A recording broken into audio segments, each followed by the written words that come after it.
It's on now. So we go live in January.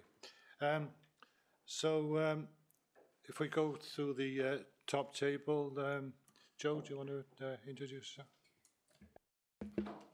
Joanne Chase, Solicitor to the Planning Committee today. Nicola Perry, Democratic Services. Paige Mosley, Solicitor.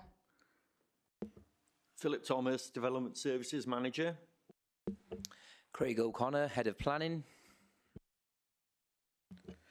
Andrew Jones, Development Management Area Manager. Amy Longford, Development Management Area Manager. Adam Foot, Senior Development Management Officer. Okay, thanks everybody. We go straight to the agenda now. And Nick, have you got any apologies for absence? Yes, Chair. Just apologies from County Councillor Jill Bond. Okay, thanks very much. Has anybody got any interest that they need to declare at this stage? No? If anything crops up during the meeting, can you let us know then, please, and fill in the pro forma accordingly. So the next item is to confirm the accuracy of the minutes of the previous meeting. Is anybody prepared to propose that we accept these, Sue? Thank you, John. Any matters arising? Okay, thanks very much. Right, so we'll go to the agenda now and look at the applications before us. I do propose to take the ones where there's public speaking first. And the first one we'll be looking at is DM 2022-00969, which is the erection of a steel frame portal building to be used for the production and canning of spring water at Temp Farmhouse Road, Lantrisant. Amy? Thank you very much, Chair. Can everybody see the presentation? Good. So the application is before members today after being referred from delegated panel. The application was presented to delegated panel as unresolved objections have been received. So the application site is located to the east of the A449 and the hamlet of Lantrisant. The farm is set in open countryside, accessed off a minor road running south towards Wentwood. The slide shows the nearest property to the east of the aerial photograph here on the presentation. The application is for a steel portal frame building to house the canning operation of Temp Tonics, which involves flavouring and canning of spring water. The principle of the proposed use of the building is considered acceptable as a form of rural farm diversification. And here the operation is run in connection with the main sheep farming activities on the site. As members saw yesterday, the farming operations are still comprehensive and form the primary functions on the site. As all the existing buildings are utilised for farming, the policy does allow for new buildings to support diversification, as long as they assimilate appropriately into the landscape and do not cause other adverse harm. The application is also supported by a business plan outlining the operations and the growth of the business over the next 3 years. So if we just have the next slide, that'd be great, thank you. The proposed new building will be 12 metres by 18 metres, clad in green-coloured metal sheeting. The external appearance will be the same as a standard agricultural shed set adjacent to the existing farm buildings, which you can see here on the slide. It is considered that there is very limited landscape impact, given that the building isn't appropriate in this context and setting.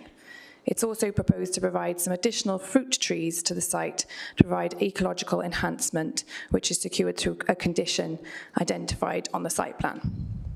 If we just move to the next slide.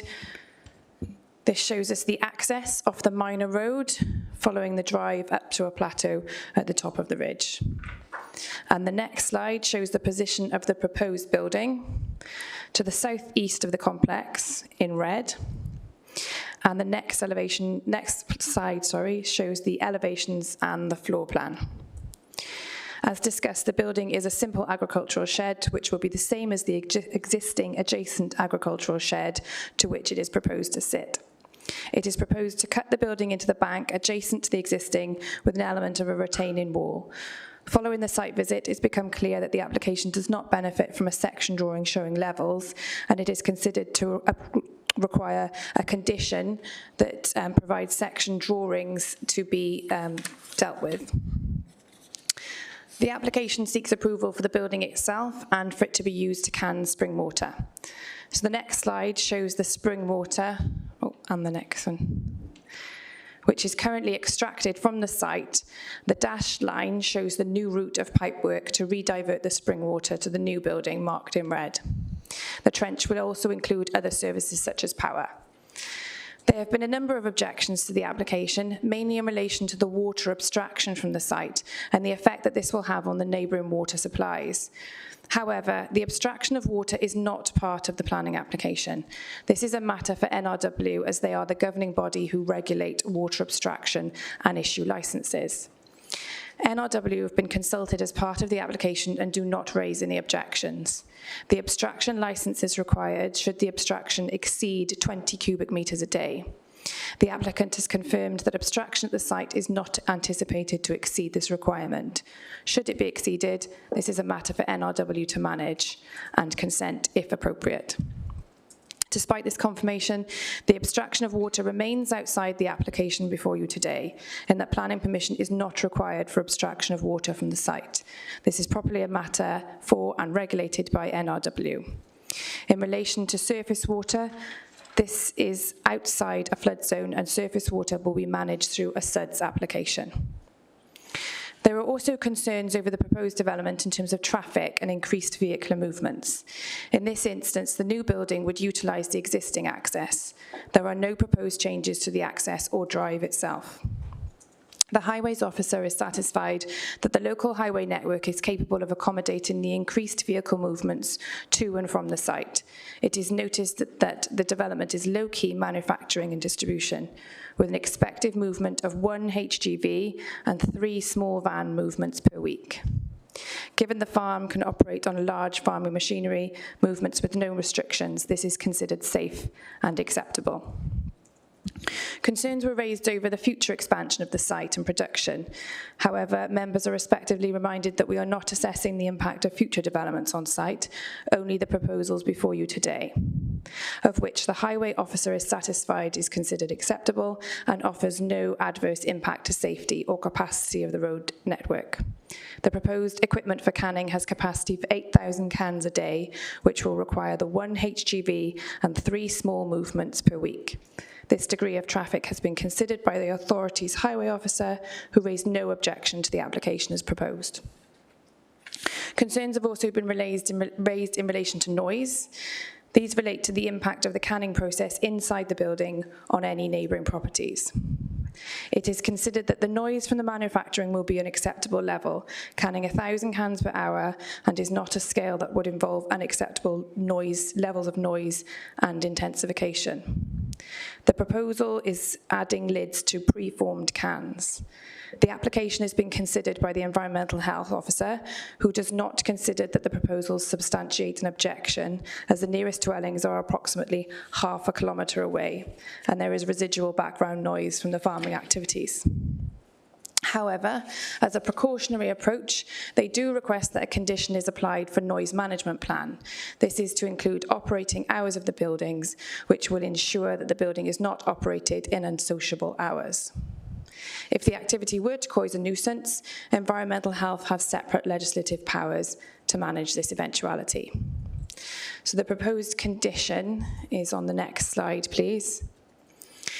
That prior to the initial production of canned spring water, a noise management plan should be submitted to and approved in writing by the local planning authority. It shall detail measures to implement that noise management from the proposed development, including operating hours, and therefore the development will be carried out in accordance with any agreed noise management plan. Overall, the application is considered acceptable in that it proposes an acceptable level of farm diversification to support the wider workings of the farm, with no adverse impact on highways, landscape, ecology, or neighbour amenity. The building as proposed will be canning from this building alone and is secured through a condition which provides a natural limit to the scale of the operation before members today. Therefore, the application is recommended for approval, subject to the conditions outlined in the officer's report and the additional condition in the slide before you now. Thank you. Okay, thanks, Amy. Just before I bring in the local member, I just realised I didn't introduce myself or the Vice Chair, so I'm Councillor Phil Murphy. Dale? Thank you, Chair. I'm Councillor Dale Rook and I'm the Vice Chair. And one other bit of housekeeping, the people are doing it anyway, but can I remind everybody, particularly those online, to use the chat function for hands up rather than putting it on the screen, because it's much easier for us to control that way. So we'll go to the local member now, Councillor Bonfield. Faye? Hi, thank you, Chair, and thank you, Amy, for your report. I welcome this application and I would urge the committee to support this. As we are all aware of the uncertainty and struggles businesses are facing, I find it very encouraging to see that a family farm that has been in business for 4 generations is taking the bold move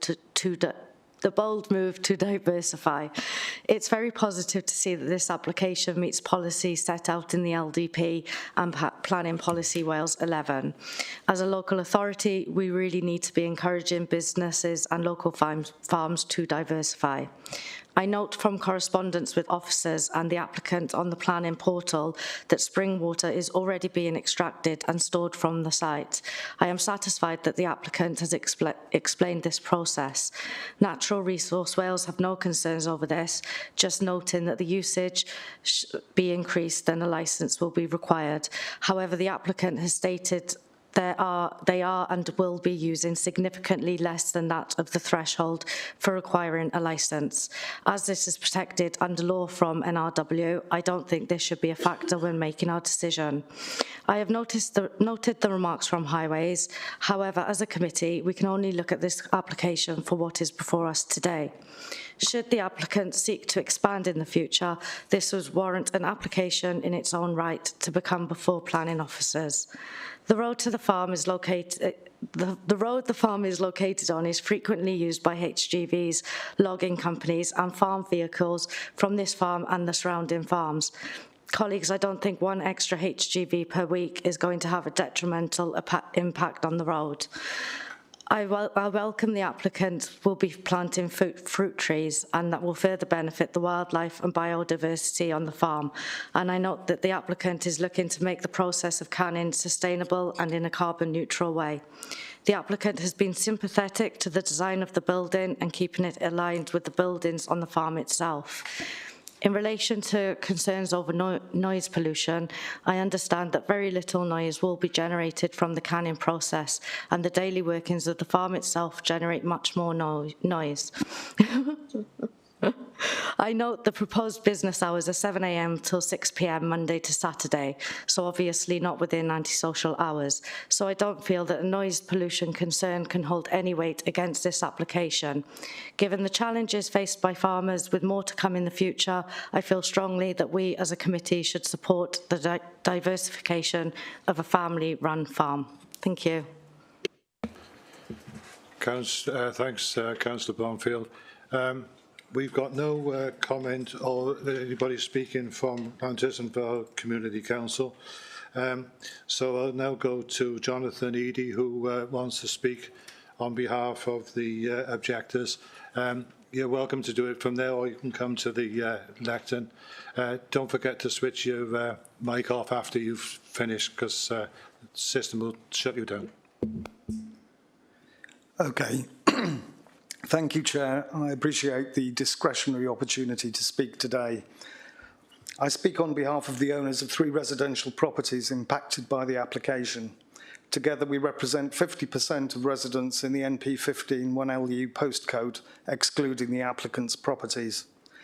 Skeeber Wen House, White Barn House and Derwin Mellin, supplied by Borehole, are sited off the old road Llantriston, abutting the borders of Wentwood Forest. Skeeber Wen House is itself contiguous to the applicant's land. White Barn House is dependent on potable supply from Skeeber Wen House. Both properties have been omitted from any consideration within the planning officer's report. Specific concerns with the report relate to superficiality, balance and evidential weakness concerning water, scalability of operation, noise and biodiversity. We are grateful to Anthony Bruton, Environmental Officer of National Resources Wales, and also to Anthony Davis, Environmental Health Officer for the Council, for their late interventions and inquiries. NRW, as we've just heard, has visited the site to assess total water requirements concerning the specific concerns relating to the farm as it stands, the current and approved dwellings that are to be developed further, and 3, the separate new canning operation just mentioned. Environmental Health, as we've heard, wanted to assess likely decibel levels of operation in context of what to us is an inferior single skin uninsulated metal shed proposed for the declared use.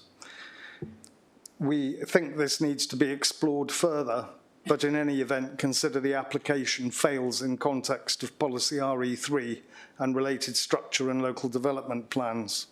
In the case of water, this application in context of purpose offends NRW's duty under the Future Wales National Plan to balance the water needs of the environment, society and the economy now and specifically for the future. Extraction and removal from site reduces water resilience. The farm is already understood to be utilising tankered supply. Reduced water levels and borehole pressures threaten viability of existing homes and businesses. Additional extraction places incremental strain on a single source in disregard of the current drought emergency. In the case of scalability, the canning factory also affords opportunity to receive tankered water from other off-site sources, increasing noise and traffic, and already a concern that has been flagged by the Highways Authority, although they consider the initial start-up to meet its requirements. Similar ventures in Pembrokeshire have resulted in international buyouts, scaling potentially up to a 24/7 operation, increased noise and traffic, and with adverse outcomes concerning meaningful employment, local economy and local amenity. In the case of noise, unsuppressed manufacturing noise, indicated here at 48 hours over a 6-day week, but itself scalable, does not bear any comparison to intermittent agricultural activity, which is current and quite acceptable at this time. Canning plant is understood to operate typically at 90 to 100 decibels. Environmental health assessment has not actually confirmed what this proposal suggests in terms of specifics. Can you start winding up now, please? Sorry? I say, can you start winding up now, please? You're starting to run over your time. Carry on. Okay. Topography dictates that noise emanating from the valley site is amplified upwards. Contrary to the suggestion in the report, this is not mitigated by vegetation in any material way, as this is recessed in the valley below. We endorse the need for a substantive noise management plan as suggested by Mr. Davis. In the case of biodiversity, no independent assessments have been provided concerning rare and protected species. Creation of an orchard does not materially offset the industrial impacts and attendant risks. The report as submitted does not allow the committee to discharge its obligations under Planning Policy Wales PPW11 in our view. In conclusion, the report is superficial, unbalanced and selective. A decision to approve would be perverse on the available facts. Thank you. Thank you, Jonathan. Amy, is there any points that you want to pick up on before we go on? I think, do you want to carry on with the public speaking and we can do questions then? Okay, in that case, we've got Mark Williams. Mark, you wanted to come up to the lectern?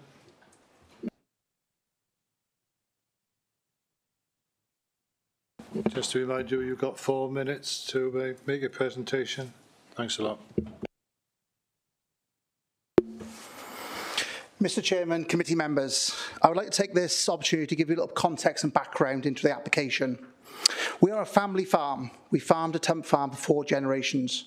But in the current climate, we cannot continue to sustain the farming business as it is. Our costs are too high, our revenue is too low. But we are doing all we can to ensure and maintain the farm within the family. At the same time, we want the farm to be sustainable, to support the climate agenda, and to do something for the future of our family to continue to enjoy. I want my young children to be able to stay in the county and be part of our community. We want our business to contribute to the community, to give something back and to support the council in meeting your own objectives. And that's why we're looking to diversify. We are lucky to have a county that has put the local enterprise and initiatives at your key objective. Your recent published corporate plan states you want to achieve sustainable local agriculture and farming practices with public services and residents consuming more local and seasonal produce. Provide more support for people who wish to start their own businesses in the county and have specific focus on innovation in sectors which include food and drink. So our plan application will hopefully be part of your success story in achieving some of these objectives. A little few details on the application. The plan application is for a shed, a farm building in keeping in the appearance with the outlying buildings already there, although relatively smaller in size in comparison. We are looking to reinstate the orchard and add a few more fruit trees, which possibly could come into fruition with the product in later years. In regard to some of the comments you made earlier, the farm is part of the Glastier project, Welsh Government project for the last 15 years. We have planted over 5,000 metres of hedgerows. We've got 6,000 metres of streamside corridors. We've done tree planting, ponds, as you would have seen yesterday. So we are at the forefront of the environment, and that's the key to our business and the farm. We have spoken to local hospitality businesses who are looking to stock this spring water. They are eagerly awaiting the opportunity to do so. And that is what we're about, supporting Monmouthshire's food and drink. And reminding people to buy local, support local, and shop local. As from the comments from the floor earlier about the water supply, which obviously isn't a planning issue, but I'm happy to address, it is our own personal private supply in a 250-acre block of land. At present, we utilise the water from farming practices. We are at the level we do not need an abstraction licence. We have consulted with NRW and the Environmental Health and have had the water tested and early stage of communications. Our spring water emerges out of the ground naturally, 24 hours a day, 360 days of the year. We are not looking at putting in boreholes 100 to 200 metres down into the aquifer and naturally taking water. This water is naturally coming out of the ground. We put it in a storage tank, which is then taking the 700 metres gravity to the farm. If this water is not used, it's returned back into the stream or the ground. You've got 30 seconds, Mark. We have a fully costed business plan, which we shared with your colleagues, and clearly this could not be made public due to the commercially sensitive information. But I want to assure you that we're going to put a lot of money into this project. This isn't just a shot in the dark. This is something that's been the planning for years to even get to this stage. So in conclusion, Mr. Chairman, members of the committee, I do hope you're able to support this application today.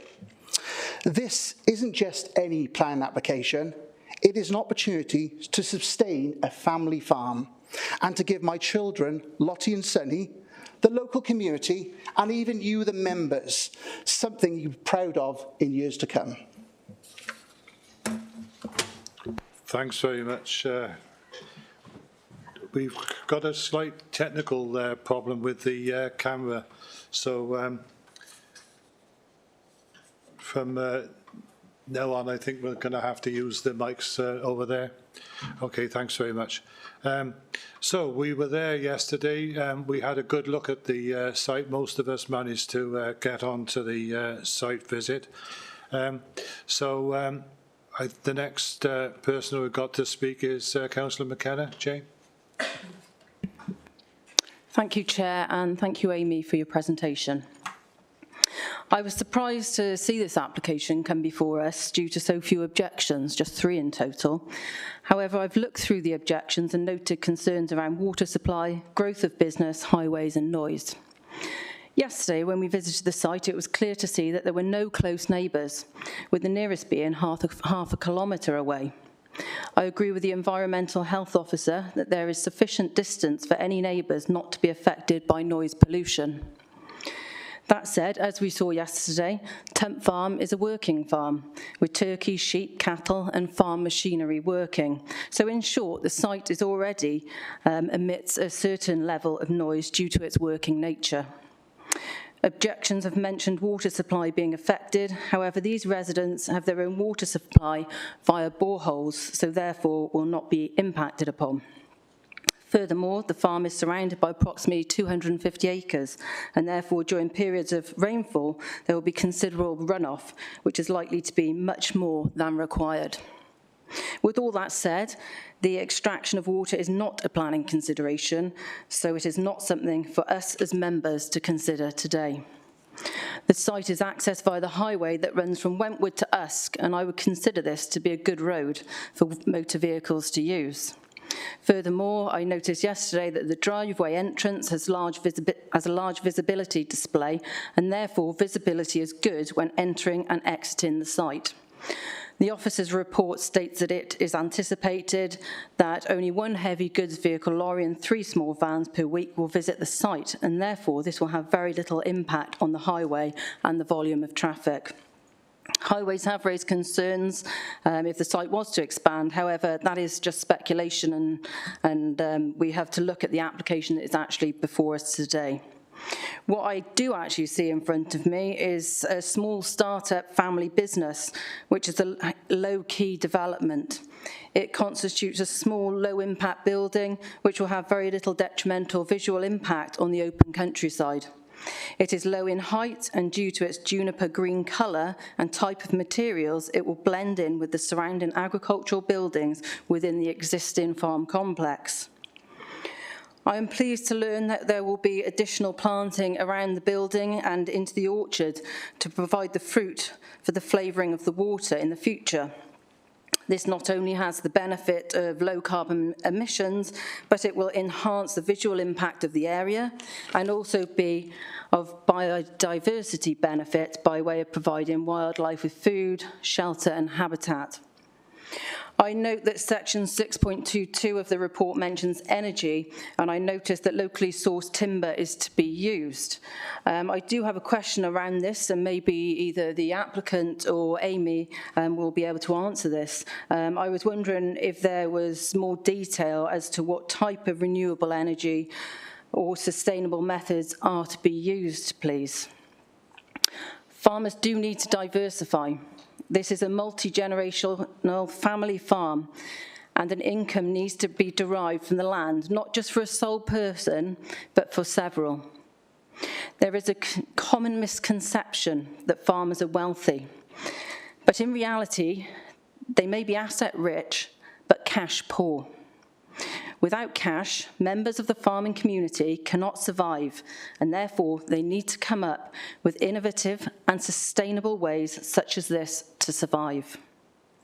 With Monmouthshire being a rural county, we need to support start-up businesses such as this one, and I therefore welcome and encourage applications such as this. I support this application and propose that it is approved as per the officer recommendation. Thank you. Thank you, Jane. And Councillor Pearl, Maureen. Thank you, Chairman, and thank you for the presentation, Dave. I was there yesterday with the others, and we were quite, I should say, slightly amused by the turkeys that were gobbling there, and they were making more noise, I'm sure, than any of this canning's going to make, but that's just beside. I think it's a great idea. You have spring water there, which is overflowing because they take the tank full and there's more spare and there's more than they need. It's not going to affect anybody else because it's on their ground, their spring water. And to have water used to this way is so much better because we're being encouraged all the time to drink more water, and how much better if you can have it slightly flavoured and more enhancing to get people to drink, because a lot of youngsters don't want to drink plain water out of the tap. So I think it's a very good venture. The building itself is great because it's going to be set into the ground, so in actual fact it'll just feel like a continuation of the roof of the barn that's already there going down lower. So that's not going to be an eyesore. And the amount of traffic I don't think is going to be at all detrimental, because there's probably more traffic than that going into various farms anyway during the week. I think it's a very good idea, and I'm sorry that some of the neighbours are not liking it. I think what it is, it's always the thing, you're frightened of the unknown. But I'm sure that this is going to be a wonderful business, and I hope that it progresses in the future. So I would support it. Thank you. Thanks very much. And Councillor Callard, then. Thank you, Chair. Thank you, Amy, for the presentation as well. Looking at this application, I can't find a reason to object to it. For the objectors worried about the water supply, I just wanted to say, I hear you and I hear your concerns, but unfortunately, as you've heard, that's not something that this committee can take into account. One thing I would like to mention is that looking at satellite images of the farm and looking at the application, I can't see any solar panels or any other renewable energy sources. Kind of backs up what Councillor McKenna was saying about how it's going to be powered. If it's going to be biomass, I would say a solar array is definitely preferable to that in terms of its environmental footprint. So it would be really encouraging to see in future, things like that added to these sorts of developments. Thank you. Okay, thanks for that. Got another speaker on my list now. Sue, Councillor McConnell. Thank you, Chair. Thank you, Amy, for the presentation. That was really helpful. And going out and viewing the farm was also enlightening yesterday. Farms do need to, the farming community are up against it at the moment, and it's good to see a well-researched planned business venture. I'll echo my colleague Ben's remarks that concerns about the water we can't consider here anyway in this, in terms of planning. And then really a question for Amy, just to refresh me. When we visited the site, the proposed placing of the new building is on a raised piece of ground, much higher than the adjacent building. Can you reassure us that it's in the planning that we will, I hope, approve that it will be recessed back into the ground, so no higher than the adjacent building? Thank you. Okay, thanks very much for that. I got nobody else indicating that they want to speak. So, Amy, would you like to pick up the points? Yeah, thank you very much, Chair. I've made comments of all the questions, so hopefully I'll get through all of them now. So firstly, there's references to the policy background.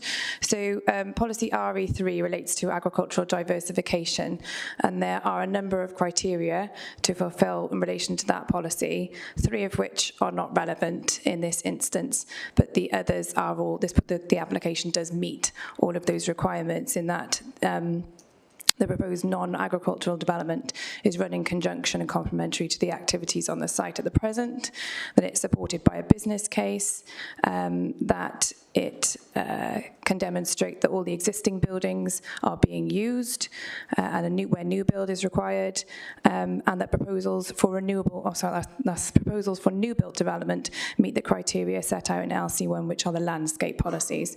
So in terms of the policy framework for this application, it is supported and it is policy compliant. In relation to point 2, in terms of scalability of the business, we talked about this on site. It's a good point that's been raised today.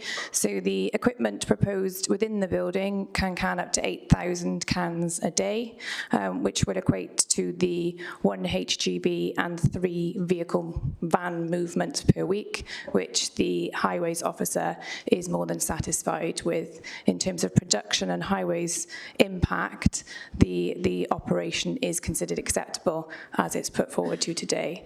There is also a condition for the limitation of the use within this building. So if the business expands, a new building would be required, which would then require a subsequent planning application. And in addition, the noise management plan requires operating hours to be specified and adhered to, so the daily operation isn't unsuitable. There is obviously the reference to water abstraction, which we've made clear today is not part of the consideration of this application and is dealt with through Natural Resources Wales. In terms of biodiversity, the land is grazed, has a limited ecological value in itself, and there are biodiversity enhancements shown as per the site plan in terms of tree planting, which is considered acceptable, and again, no objections raised from Natural Resources Wales. Lastly then, in relation to energy efficiency measures, I think it's a very good question and very important. Unfortunately, the policy requirements at present can't prescribe that we have to set a certain level of energy efficiency of buildings. However, that is managed through building regs. But I ask the applicant whether they could elaborate. They have made a commitment that the building will be environmentally friendly. Anything over and above this would be beneficial. So if I pass over to you to answer that question if possible. Thank you very much. Yeah, the couple of points then. One is going to be cut in level with the other buildings, so it's going to be on the uniform level, not obviously what you saw then yesterday. The second part was the 8,000 cans a day. That is a maximum of the machine we were looking at. So, and this could be like year 3. You know, we've got to be realistic as well. It's not going to happen, you know, if it was passed for years anyway, is it? I also forgot out my my notes then to this afternoon that we're going to put solar PV on the roof, and there's rainwater harvesting just like we got on the building, which is already next door. But the only thing I'd like to do with the solar PV is just leave it, you know, possibly for like 2 years, just because the costs, you know, are going to run away. So I'd like to just have the opportunity to bring that in. We want to do, but not straight away. I think that, the other thing was the cladding. We were going to go sustainable local wood cladding just on the front of the building, and then the Jupiter Green 40mm insulated panels around the outside. That wasn't for the noise, that was basically for the cleanliness and to keep the white perspex on the inside to keep it clean. But obviously it will do the 2 points like some people would require, and that will be for the building as well. Obviously water will help it be frost proof as well then. And that'll be in Jupiter Green 3 sides to match the other buildings, as we thought local wood that it would look a bit funny all being wood, to be honest with you. Do you want to pick up on? Yeah, sorry, I missed one question off, which was the sections, and which was mentioned there. Yes, as we saw yesterday, the bank goes up adjacent to the existing building. It is proposed that the building will be cut into that bank. So there is a proposed condition to require full section drawing of showing the level of cut and the retaining wall and how that retaining wall would be constructed. It's anticipated that it match the existing arrangements in blockwork with a timber post and rail fence, but we need that clarified on a drawing, which will be as a condition to discharge. Thank you. Okay, thanks, Amy. And I've got nobody else indicating that they want to speak now. I think we've given that a pretty good airing. So, Nicola, can you put the vote up, please?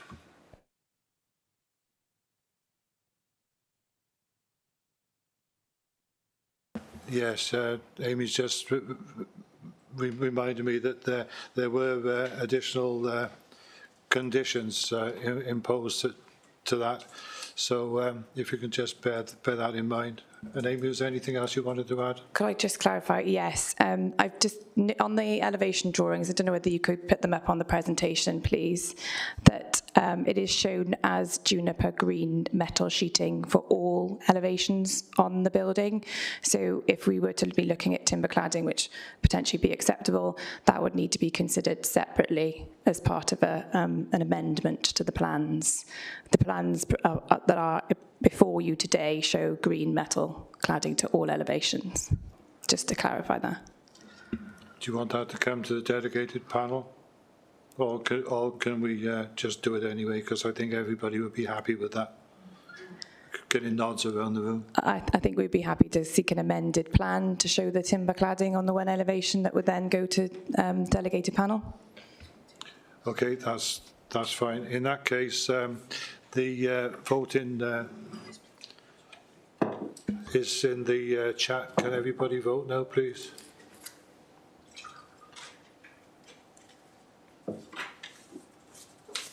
Joe? Yeah, that's been approved. Okay, thank you.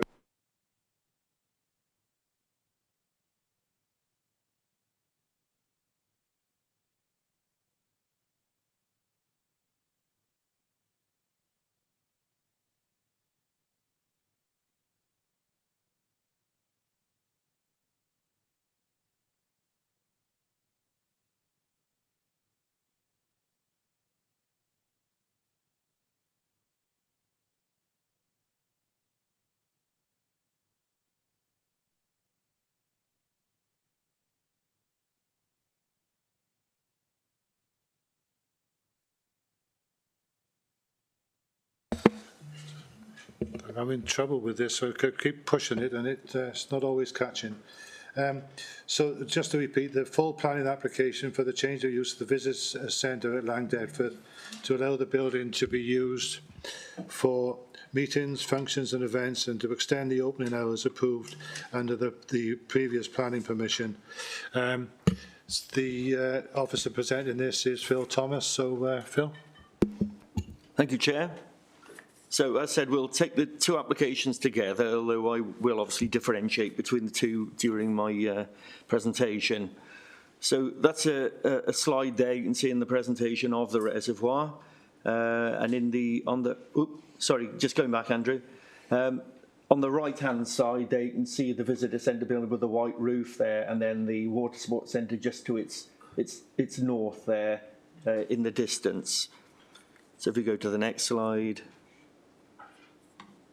That's the visitor centre building. So if we just rest on that for a moment. So Llandegford Reservoir is designated as a site of special scientific interest, or SSSI as I will call it from now on, for its wintering wildfowl. The visitor centre currently benefits from planning permission for that visitor centre, incorporating a cafe and exhibition space, ranger offices and facilities for anglers. Condition 7 of the approved permission means that the premises cannot be used for their approved purposes outside the times of 7:30 a.m. till 9 o'clock in the evening. It's proposed under this application to increase the use of the visitor centre so it can be used by Welsh Water for a wider range of uses, as well as extending the operational hours of the site from 6 a.m. to midnight potentially. Currently, the visitor centre operates as a first point of information for visitors to site. So you can just continue through the slide. That's the back of it, as viewed from the walkway down. That's internal view of the cafe, overlooking the balcony and over to the other side of the reservoir. That's a floor plan of it. And that's showing the cafe area. And then that's the front elevation, which faces the water. You see the roof and the balcony. That's the rear as you come down from the car park. Those are the side elevations. See how it's set into the bank with the roadway in front. And then that's a sort of summary of the issues. So, as I say, it's a first point of information for visitors to site, offering a takeaway coffee shop. It also acts as a point for inquiries, bookings, and issues permits for fishing, hire of boats, etc. In addition, the building houses the first floor cafe facility with over 100 covers both inside and outside on the balcony, which many of us are familiar with. The cafe offers hot and cold food and drinks. In addition, management and administrative staff are housed in the building, as well as storage and welfare facilities. The cafe facilities are open to the public at the same time as the current opening site hours, although it chooses, as far as I'm aware, to close at 6 p.m, so earlier than the 9 o'clock it could open till. In addition to maintaining and growing the activities described above, it would be intended that the extension of the use would allow for the exclusive hire of the cafe and takeaway coffee area outside the normal hours of operation of the site. So that's currently, as I say, 9 a.m. till 6 p.m, although it could stay open, as I've said, till 9 p.m. at the moment. This would allow for the hire of these spaces for a range of meetings, functions, and similar activities. Those could include meetings, for instance, Welsh Water employee meetings, ranging from team meetings, management and project meetings to board of director meetings. External groups. The spaces could be used as a hireable space for meetings and events held by a range of groups. Sporting groups as part of pre- or post-activity socialising. General public hire, functions for local organisations and family occasions. Opportunities for community engagement. And wildlife or environmental ramblers and other specialist groups could meet there, and there could be organised events and displays held there. It's also proposed that the balcony of the visitor centre is used as an overspill area in conjunction with the use of the meeting facilities. The terrace would not be accessible for functions after 11 p.m, and there would be no live or recorded music in outdoor areas. The above uses would not require any alteration to the building itself, only an extension to the use of the building. Any functions would be catered for by the existing on-site catering facilities, toilets and car parking areas. So if we could move on to the next set of photographs, please, Andrew. Yeah, so there's the Water Sports Centre there. There's a concurrent application to also extend the range of uses of the Water Sports Centre submitted under planning application 2020-00763. The Visitor Centre and Water Sports Centre facilities will be used independently throughout the year, and for the majority of events that would be the case, although they could be used concurrently should a larger event be required to use the larger site, although this is likely to be infrequent. The water sports facility currently benefits from a planning permission approved in December 2012, comprising of changing rooms, equipment store, shop, and above a multi-purpose function room. Condition 6 of that approved permission reads, the premises shall not be used solely in association with the operation shall be used solely in association with the operation of the water sports facilities at the site. And for the avoidance of doubt, the building shall not be available as a licensed premises for use by the general public. And condition 7 reads, the premises shall not be used for the approved purposes outside the times of 9 a.m. to 9 p.m. So the above conditions were imposed on the planning decision to ensure that no alternative use is made of the premises which would be likely to harm either residential amenity or nature conservation.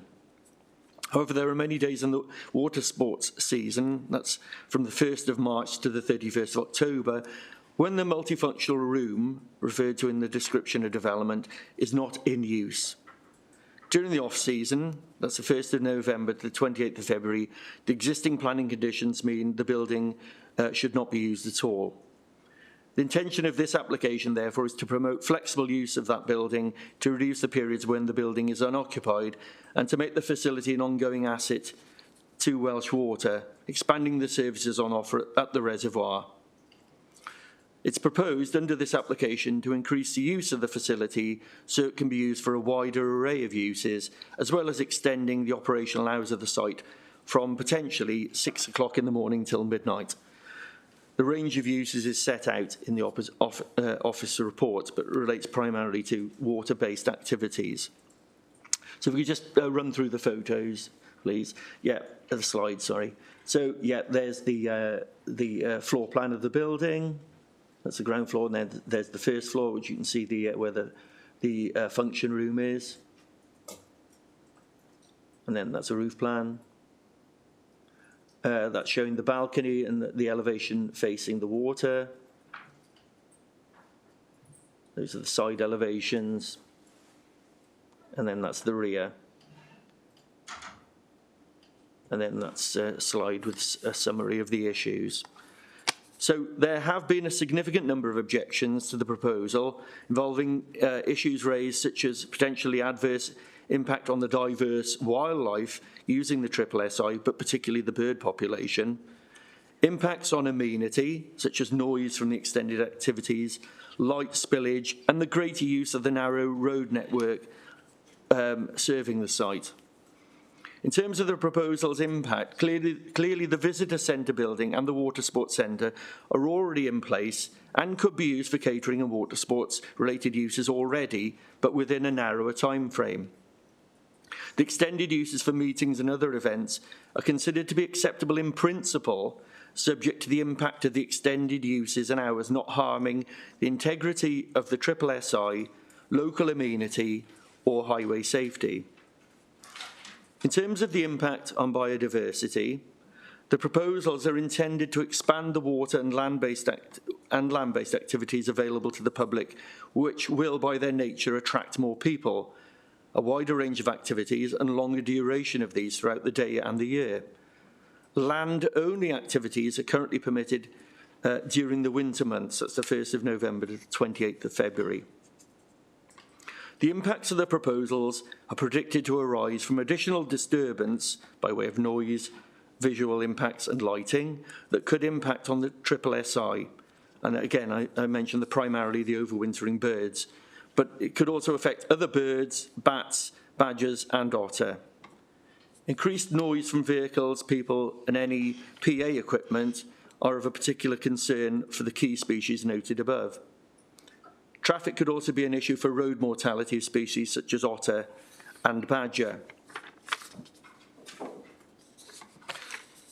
Following an iterative process involving wildlife survey work, noise assessment and refinement of the proposed event management plans, NRW and the Council's Biodiversity Officer conclude that despite flaws in the survey and assessments, with the imposition of strict management limitations that include no outdoor activities throughout the main overwintering period, that's November to February, and a restriction on indoor events over the same period until a wintering bird monitoring programme has been submitted to and agreed in writing by the local planning authority, it's considered that the application is not likely to have an adverse impact on features of the SSSI. NRW and the Council's ecologists emphasise that it's critical that the results of the bird monitoring are linked to potential curtailment of operations at the site. For instance, could involve reducing the frequency or type of events held. And therefore, the wording of condition 4 for each of the two applications includes this element of control as requested by our specialist advisors. There are opportunities for otter to maintain north-south movement in the wider catchment. However, there is some potential for increased otter road mortality associated with an increase in vehicle movements. It's noted that the site event management plans refer to monitoring of road mortality in relation to events. This needs to be linked to action if road mortality becomes an issue. And a separate planning condition is recommended for this should members be minded to approve the application. As set out in late correspondence, given the extended opening times into the later evening, it is advised that a light management condition be imposed to ensure light spillage is kept to a reasonable level. Unbalanced, therefore, and only subject to the strict conditions recommended, it is considered that the proposed additional use of the visitor centre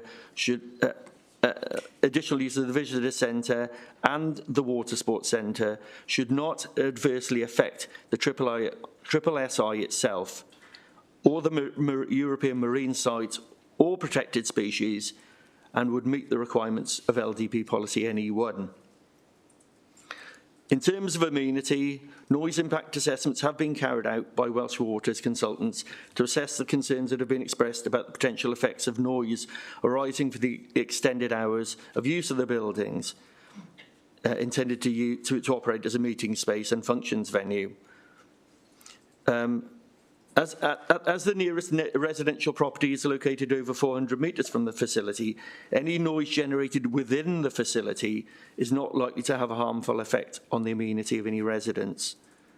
The Council's Environmental Health Officer has commented that they have no objections to the application. Although it's agreed by the applicant and detailed in both their noise impact assessments and site management plan, they would suggest that if planning permission is granted, the following conditions be included. 1. Outdoor events are limited to 12 per year and must finish, including the use of amplified recorded music, and PA systems no later than 5 o'clock. All outdoor events be subject to a noise management plan submitted by the applicant to be approved by the local planning authority. And 3. All indoor events at both the visitor centre and the water sports centre, including any amplified recorded live music, should finish no later than 11 p.m.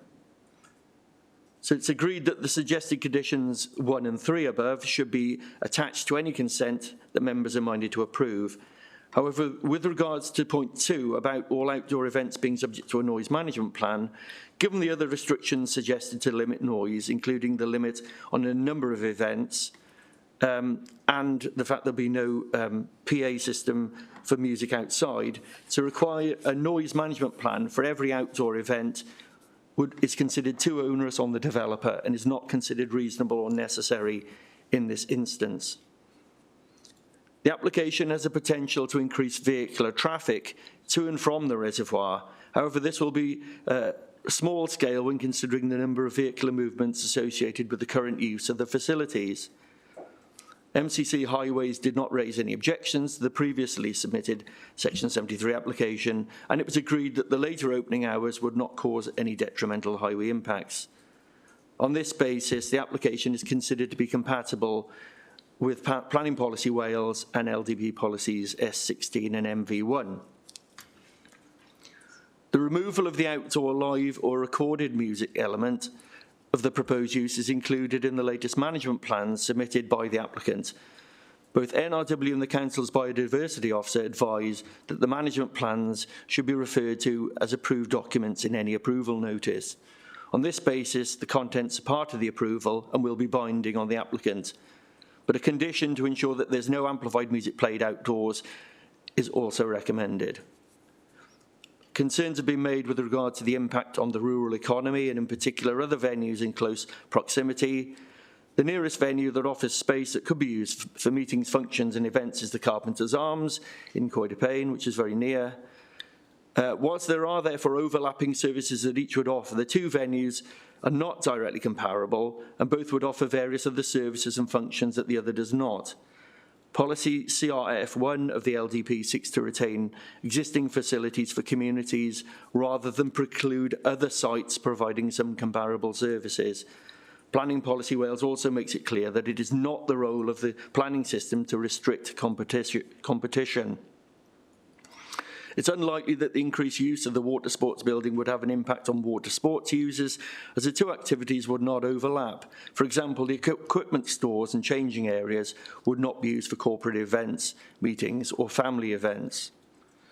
Subject to the comprehensive set of conditions listed in the report and late correspondence, it is considered that the proposal to increase the use of the two buildings would be in accordance with national and local planning policies, and subject to the imposition of the strict planning conditions should not harm the amenity of local residents, highway safety, or the qualities of the SSSI and the wildlife that use it.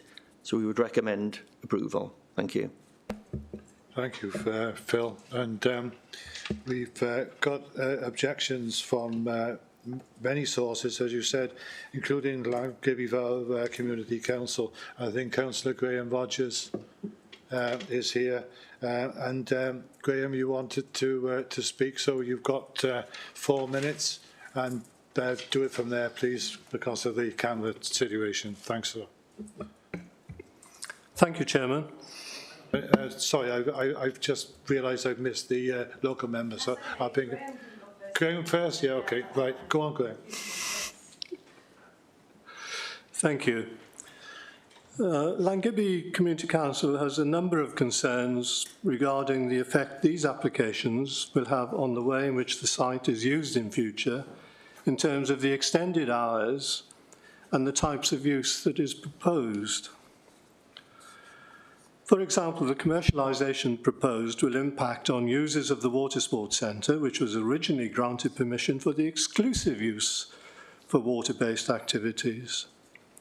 There is also the impact on local residents in terms of noise, light pollution, traffic, and the general well-being of those that come to the reservoir to walk or just sit quietly and enjoy being at one with nature. These are important considerations. However, I want to focus on another aspect of major concern. You will all have visited the site and seen what a stunning environmental asset we have in our midst. For over 50 years, visitors have discovered and enjoyed the tranquility of this unique location. Amongst these visitors are countless local residents, but also many visitors from further afield. Over the years, these have included widgeon, tufted duck, teal, gadwall, pintail, and even Buick swans. It is because of the importance of this site to these visitors that the reservoir and surrounding land has been designated a site of special scientific interest. The Planning Officer in her report reminds us that the Wildlife and Countryside Act 1981, as amended by the Countryside and Rights of Ways Act 2000, places a duty on all public bodies, including planning authorities, to take reasonable steps consistent with the proper exercise of their functions to further the conservation and enhancement of the features by reason of which an SSSI is of special interest. And this is reflected in Planning Policy Wales 11. PPW Wales 11 states that there is a presumption against development likely to damage an SSSI. In this context, I would like to draw your attention to the recent ministerial statement by Julie James, the Senedd member for climate change, in which she proposes that the policy protection afforded to SSSIs, as outlined in Planning Policy Wales 11, needs to be strengthened. So when you come to decide on these applications, you need to ask yourselves, will the proposals in these applications enhance the site as an SSSI? We think the answer must be no. So will they damage the site as an SSSI? You've got 1 minute, Graham. By disturbing the overwintering birds. Although the planning officer thinks it is not likely, hardly a ringing endorsement, especially as this opinion is based on a wintering bird survey, which she admits in her report to you is lacking in robustness, while more knowledgeable people than me in these matters have dismissed it as inadequate. Given the direction that Julie James wants to take us, are you content that granting these applications will be following the right path and not damage the site as an SSSI? We hope you reach the right conclusion in this regard. However, if despite this you are minded to grant these applications, may we suggest at least one further condition in addition to those proposed by the planning officer, namely that there should be no indoor events extending after 5 p.m. in the period 1st of November to 28th of February in the succeeding year to minimise the risk of disturbing the overwintering birds. Thank you. You've practiced that, haven't you?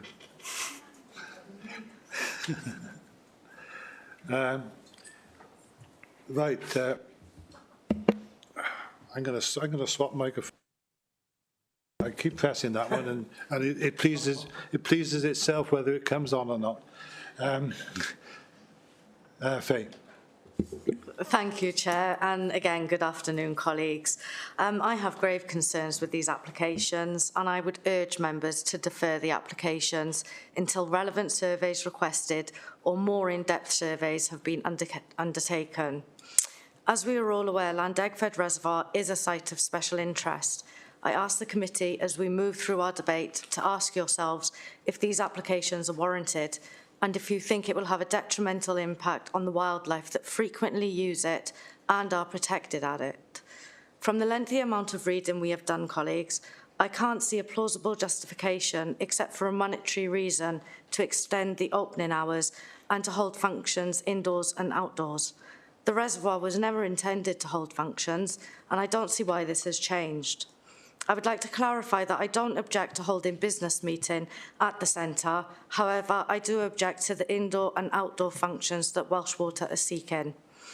Although I agree that this site is of exceptional beauty and is enjoyed by many, do we really need to encourage more visitors and large gatherings here? It has been made apparent to all of us during lockdown that the absence of people let the wildlife flourish. I cannot agree that introducing more human activity and in some cases loud music will not have a negative impact on the wildlife that are and aren't protected by the SSSI. In 2021, the Senedd declared a nature emergency, and I can only see that this application will be an overdevelopment of an SSSI site. We should also be mindful of the recent ministerial statement on the 3rd of October stating strengthen the policy protection afforded to SSSIs as outlined in Planning Policy Wales 11. I note that a fellow local authority, Torfaen County Council, has a holding objection to this application, citing there is a lack of evidence in the surveys provided by Ricardo Energy and Environment. I feel as a committee we have a responsibility to echo the concerns of a fellow council. I can't help but agree with the comments made by Llangibby Community Council, and I will also be objecting on the grounds that these applications do not comply with planning policies. I won't repeat the report as I was running out of time, but I would express my support for their objections, and I urge the committee to also defer on these points. I would also like to point out Planning Policy 11 Wales states there is a presumption against development likely to damage a SSSI and should seek to maintain and enhance biodiversity in the exercise of their functions. I would ask the committee, if we approve this application, are we complying with planning policies? I again note objections from Natural Resource Wales. Given that the site is a SSSI and an SLA, I can't see that these concerns have been mitigated against. I respectfully have to disagree with Highways not having an objection to this application. I frequently visit the site, and as members would have seen from site visits, the reservoir is only accessed via windy and sometimes single-track country lanes. As stated in the officer's report, there is no public transport to the reservoir, and it notes that users will be doing so in their own cars, or if for functions, I can only assume sometimes a minibus.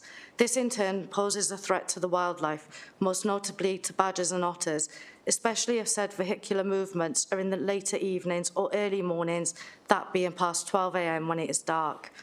It was very upsetting to read that these increased vehicular movements will cause increased fatalities of otters and badgers.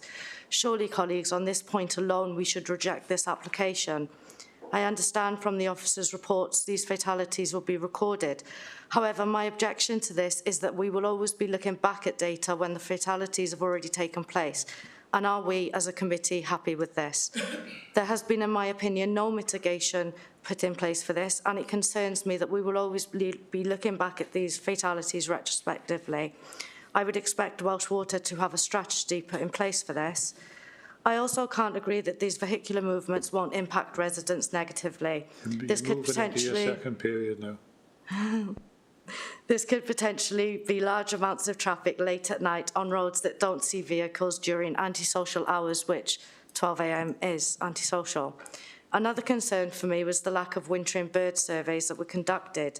How, as a committee, are we supposed to make a decision regarding a site of special interest when all parties objecting, and even MCC have acknowledged the lack of surveys conducted? As stated in the report, a total of 10 wintering birds were undertaken between October 2021 and March 2022. Although it had previously requested by the Council's biodiversity officer that 2 wintering bird surveys per month were undertaken during both October and December, only a single survey was undertaken. This simply isn't good enough, and to me shows a complete disregard and lack of empathy towards the status of this site and our environment and wildlife. You've got 1 minute left. This is another reason to defer this application until we have the relevant surveys. Do I get 12 minutes? Because it's 2. Can I, please? I knew you were going to say that. Thanks, thank you. I was also concerned that when the sound tests were carried out, there was, and I quote, noticeable behavioural changes in mallards. So regardless of any justifications, animals were actively removing themselves from a disturbance to them. And these were just sound tests done over a short period of time. To even suggest that loud, granted maybe not loud to us, but to an animal, will have anything but a negative effect is irresponsible. And I fear if we permit this application, the damage to this site will be irreversible, or these applications, sorry.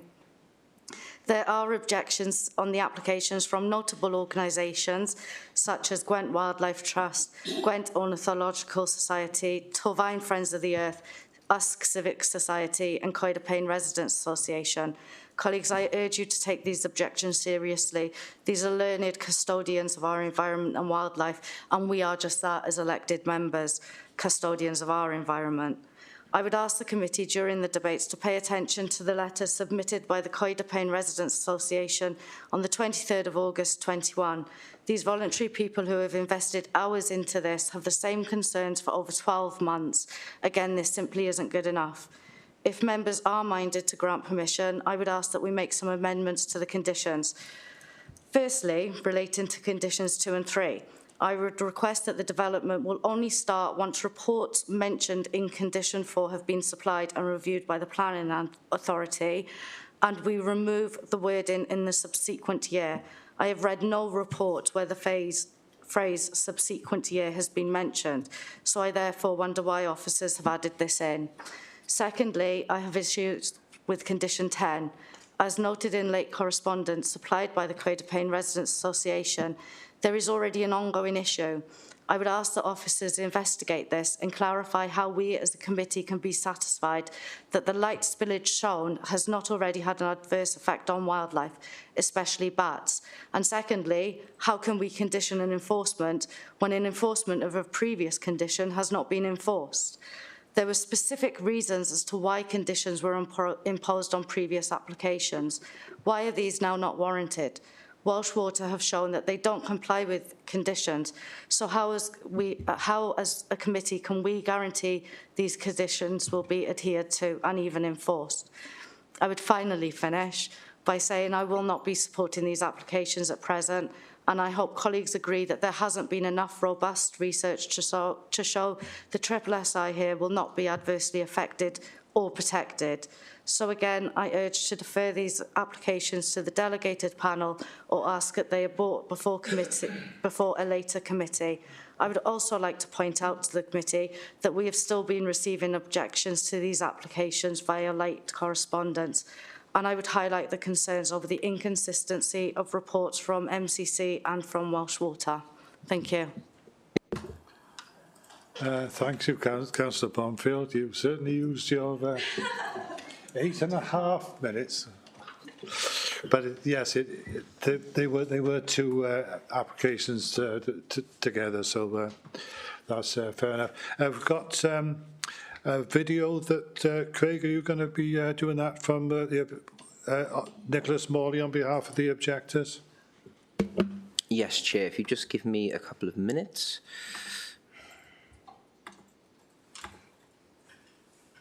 I take it officers will be picking up the points after all of these speakers. Yeah, some of them, yeah. Yeah.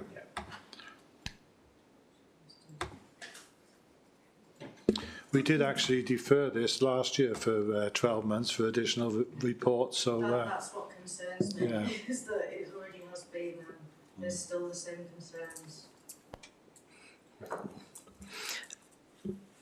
Right, let me just see if the sound works. Hello from Llantegfeth. My name is Nick Morley, and I'm speaking on behalf of the Craig Payne Residents Association. Thank you for the opportunity to present, and I'll try to keep it brief. Our objections are simple, but not adequately addressed in the case officer's report. We're aware that you have a lot of documents to consider. Please may we reiterate our objection to both applications, DM 2020 762 and 763. I really hope for your sake that you don't have to watch me twice. We're objecting because we believe that the proposed changes would damage the special tranquility and wildlife here, as well as threatening the existing activities in the visitor centre and the water sports centre. A clear majority of our members have expressed opposition, and you will have seen that reflected in the number of personal objections posted online and the objections to previous similar applications since 2012, which we detailed in our letter. I'm afraid that the applicants, whose bills we all pay, are making rather a lot of work for us, not least by withdrawing and resubmitting similar applications, but also including a couple of good ideas in their complex proposals, which are nonetheless too far-reaching and therefore unreasonable. The restrictions they address are recent, and they seem carefully aligned with the design and position of the building. They were justified by documents gathered for a committee like this in 2012. Although we now have new professional reports supporting these applications, I'm afraid we don't recognise any new ideas or arguments or any relevant change of circumstances to indicate that the previous reports and the current restrictions are wrong. All of us in Craig Payne count ourselves lucky to live in this beautiful corner of Monmouthshire. Many of us walk near the shores of the lake, and some sail, paddle or fish here as well. The restaurant was popular in the past, and the takeaway coffee shop has been my first excursion after each of the 3 lockdowns. The wildlife is wonderful and varied in this SSSI, with plausible rumours of otters near the northern end, and some of us were lucky enough to catch a glimpse of a migrating osprey in 2018. It's simply not credible to propose that additional human activity for additional hours with additional traffic, parking, goods vehicles, additional noise and lighting will not affect this fragile and precious ecology. I'm at the lake this weekend, Sunday morning, to help out with the Welsh Topper Sailing Championship that the local sailing club are hosting. Youngsters and their supporters from all over Wales and beyond are competing with locals who learned here. It's a pleasure to support young people engaged like this out in the fresh air without a single computer screen or noisy engine between them. And there has been loads of other activity on and in the water based from the Water Sports Centre. Allowing these buildings to host other commercial functions would inevitably interfere with the current uses, disrupting public access to the cafe, information resources and the Water Sports Centre. Beyond the buildings themselves, at peak times, the site car parks already overflow and the reservoir is only reachable by single track lanes, already too dangerous for our children to cycle on. In conclusion, may I thank you all for your kind attention and the care that you take considering these applications. We love the way the reservoir works in balance with nature in this tranquil spot. But despite some attempts at assurance, we still strongly object to these proposals because they are designed to add more people, more traffic, more noise, more of the day, and those will damage the resilience of the natural environment and the well-being of visitors and neighbours. Thank you. Okay, we've now got Dylan Green, the applicant's agent. Dylan, do you want to do it from up there? Yeah, that's all right. Yeah, diolch Cadeirydd. Thank you, Chair and members of the Planning Committee, for the opportunity to speak today in support of the full planning application for the change of use of the Visitor Centre and the Water Sports Centre at Llandegfedd. Thanks also to the Officer for a very thorough account of the planning applications. And as the Planning Officer confirms within the committee report, the Visitor Centre and Water Sports Centre at Llandegfedd already benefits from planning permission for it to be used as a cafe and exhibition space. So the principle of such functions within the Visitor Centre has already been agreed and established. The Officer also confirms that the proposed extension of opening hours and expansion of the functions of the centre does not fundamentally change the use of the building. As such, the principle of development is considered to be acceptable. It is noted that there have been objections from various consultees due mainly to the reservoir's designation as a SSSI. However, Dŵr Cymru have liaised closely with Monmouthshire County Council throughout the duration of the application and have fully adhered to all requests and agreed to carry out further assessments to ensure that the impact of development has been fully mitigated. This is demonstrated within the committee report, as many of the initial objections from statutory consultees have been removed to reflect the additional assessments that have been submitted. Accordingly, NRW welcomes the overwintering bird survey work and overall agree with its conclusions. They are satisfied that initial concerns can be overcome and consider that damage to the features for which Llandegfedd Reservoir SSSI is of special interest can be avoided if the proposed mitigation measures are implemented. This view is shared with Monmouthshire Council's biodiversity team, who offer no objection, and confirms with the imposition of strict management limitations that include no outdoor activities throughout the main overwintering bird season, which is from November to February, that the application is not deemed to have an adverse impact on the features of the SSSI. Furthermore, the Council's Highways Department does not consider that the proposed change will be detrimental to highway safety or capacity on the immediate local highway network, and the Environmental Health Officer confirms that based on the new information supplied, they have no objections to this application. Whilst the planning application is for year-round use of the buildings, any activity undertaken on the site would be primarily in line with the conditions of the SSSI for Llandegfedd, which Dŵr Cymru upholds to the best of its ability as stewards on the site.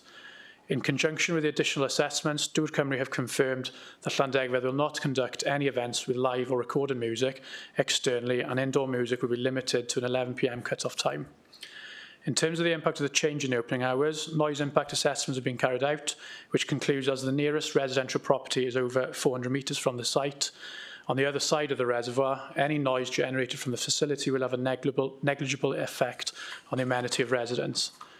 Furthermore, overwintering bird surveys have been carried out to assess the impact of the application on the bird population within the SSSI, and the methodology was agreed with Monmouthshire Council and NRW, and the survey concludes that with the imposition of the suggested conditions, then it is not anticipated that elevated noise levels will result in a significant impact on waterfowl abundance at Llandegfedd. Llandegfed Reservoir is considered to be a green infrastructure asset that should be open to the public to enjoy. As is referred to within the Officer's committee report, this ties into the aspirations of Planning Policy Wales in relation to placemaking and contributes to the 7 goals of the Wellbeing of Future Generations Act. As places can promote... 1 minute left, Dylan. Okay, thanks. Places can promote social, economic, environmental and cultural well-being by providing well-connected, cohesive communities. In terms of other matters raised by objectors, safety of people using the visitor centre for events and the potential behaviour of the public is not material planning consideration, and I think the other points raised have been dealt with sufficiently within the Officer's report. To conclude, therefore, the permission includes a number of planning conditions which makes the development acceptable. The decision to withdraw live music from external events, which was the main issue for a number of consultees, has been welcomed, and the committee report that confirms that subject to conditions is considered the proposed additional use of the visitor centre will not adversely affect the SSSI itself. And just in terms of deferring the application, condition 4 would restrict events from 1st November to 28th of February in the succeeding year, so following year. So until a winter and bird monitoring programme has been submitted. So that's already been dealt with in terms of the existing application. And so I therefore ask you as members of the Planning Committee to support the Officer's recommendation and grant full planning permission for the development as proposed. Diolch yn fawr. Okay, thank you very much for that. Again, I'll give the officers the opportunity of coming in now, or do you want to after members have spoken? Yeah, I think we'll. It's probably easier if I listen to members, what members have got to say, and then deal with them in one chunk. Okay. Well, this is a very heavily conditioned report, but we still need to give it quite a lot of consideration, I think. The next person on my list is Councillor Callard. Ben? Thank you, Chair. And thank you, Phil, for the presentation, and thanks for you guys for coming along and making representations. Bit of a tricky one, I think, this one for the committee, because we've got a number of different bodies who seem to have conflicting opinions about the impact that this development is going to have. NRW and MCC on one hand, and then a lot of wildlife charities on the other hand. I tend to approach it as, what have we got to lose and what have we got to gain? And you know, it's difficult because the information we get, but we could potentially be causing a lot of damage to our wildlife populations for an additional few hours opening once a month in a you know, in a social setting. And I suppose the other side of that coin is that this is so heavily conditioned that you can have an event once a month until midnight. Is that correct? Phil, is that correct? Is it? Internally, yes. Obviously, not externally. Yeah. Yeah. So, you know, I hear what Councillor Bromfield says, and I hear what the other contributors say, and I'd be interested in what the other members of the committee think. I've got a couple of questions for you, Phil, on it. One of them is that we've got 2 separate applications here. The applications were for 12 events a year. Is that at each premises? And can they run concurrently? So could you have 2 events on at the same time, at the same, you know, on the same evening, for example? And I'd encourage members, I suppose, maybe to think of this as 2 applications, because there's the potential here to halve the impact that we have here by potentially approving one and rejecting the other. And I know what Councillor Bromfield said about deferring this, but consider it's already been deferred once. It may be best if we consider either approving it or rejecting it rather than deferring it. My other question is, we had some late correspondence about light spill onto the reservoir. I wondered, is that light spill permissible under the current planning consent, and so will it just continue under this? Because it did seem, I know photos don't often give a true reflection, but it did seem quite bad. And my final question was, the representative from Welsh Water mentioned 11 p.m. cut-off for amplified music indoors. I thought in the presentation I heard 5 p.m. cut-off for amplified music indoors. So just one of those must be right. So I'd just like to know which one. Thanks. Do you want to do that bit now, Phil? Yeah, it might be easy, mightn't it? Yeah. So in terms of the events, it does say 12 events for each application. So I'm assuming, yes, it would be 24 events over the year, 12. So obviously, if members think that's too many, they could come to a view on that. But what I would say is you can use, and this is external events, by the way, not internal. So the internal ones can happen more often. So it's just outside events, that is. So they can be every night inside? They could be, yes. Right. That's right, yeah. Use your mic, Ben. Yeah. You're getting as bad as me. So just to put it in perspective, you are allowed under permitted development rights 28 days per calendar year to use land for a specific, for a purpose. For instance, you could be, having, a children's party outside, for instance, or something like that. So that land, from what I can assess, it's not curtilage of a building. It's land associated with the reservoir. So you get up to 28 days per calendar year to use that without planning permission for a function. So this is actually more restrictive than that. It would limit it to 24 days per calendar year for a specific, for a range of uses, as they've suggested here. A lot of them in association with the use of the water as well, which they're using already, for that purpose. In terms of concurrent events, there's a condition that limits the number of those to 2. Yeah. So yeah. So 5 o'clock as well. Yeah. Yes, and the outdoor events would have to finish at 5 o'clock in the evening as well. So, sorry, there's a condition there to that effect. But the indoor ones are obviously more flexible and could go on later, and that's where the midnight issue comes in, 11 p.m. for the music indoors. Concurrent events is a condition there towards the bottom, I think. No more than 2 concurrent events can take place. At any one time, so 2 events. So you'd have one going on at the, in the visitor centre, and one associated with the actual water sports centre. So not 3, 4, whatever. In terms of lighting, the lighting we've seen was the internal lighting from the visitor centre. We'll have to check what the actual condition says on the original planning permission. That normally seeks to control external lighting rather than internal lighting.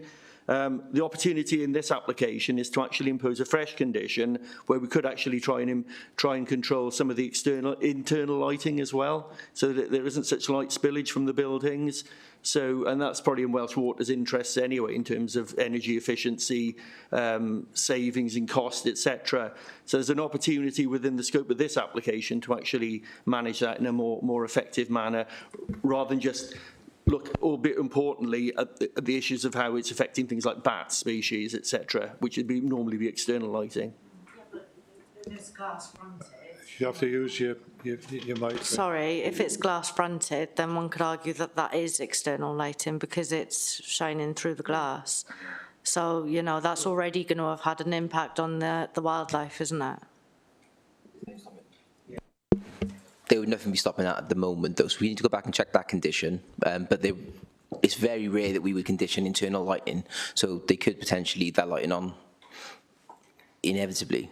So I think we need to have a look at that in terms of what the consent is. But as Phil has already alluded to, this gives us the opportunity to address that via that lighting condition, and we can review that with the applicant then moving forward. So, I mean, there has been a lot of discussion. I appreciate what the position elected members are in today with regards to the difference in views with regards to ecology and the wildlife interest on this site. It is a very sensitive site.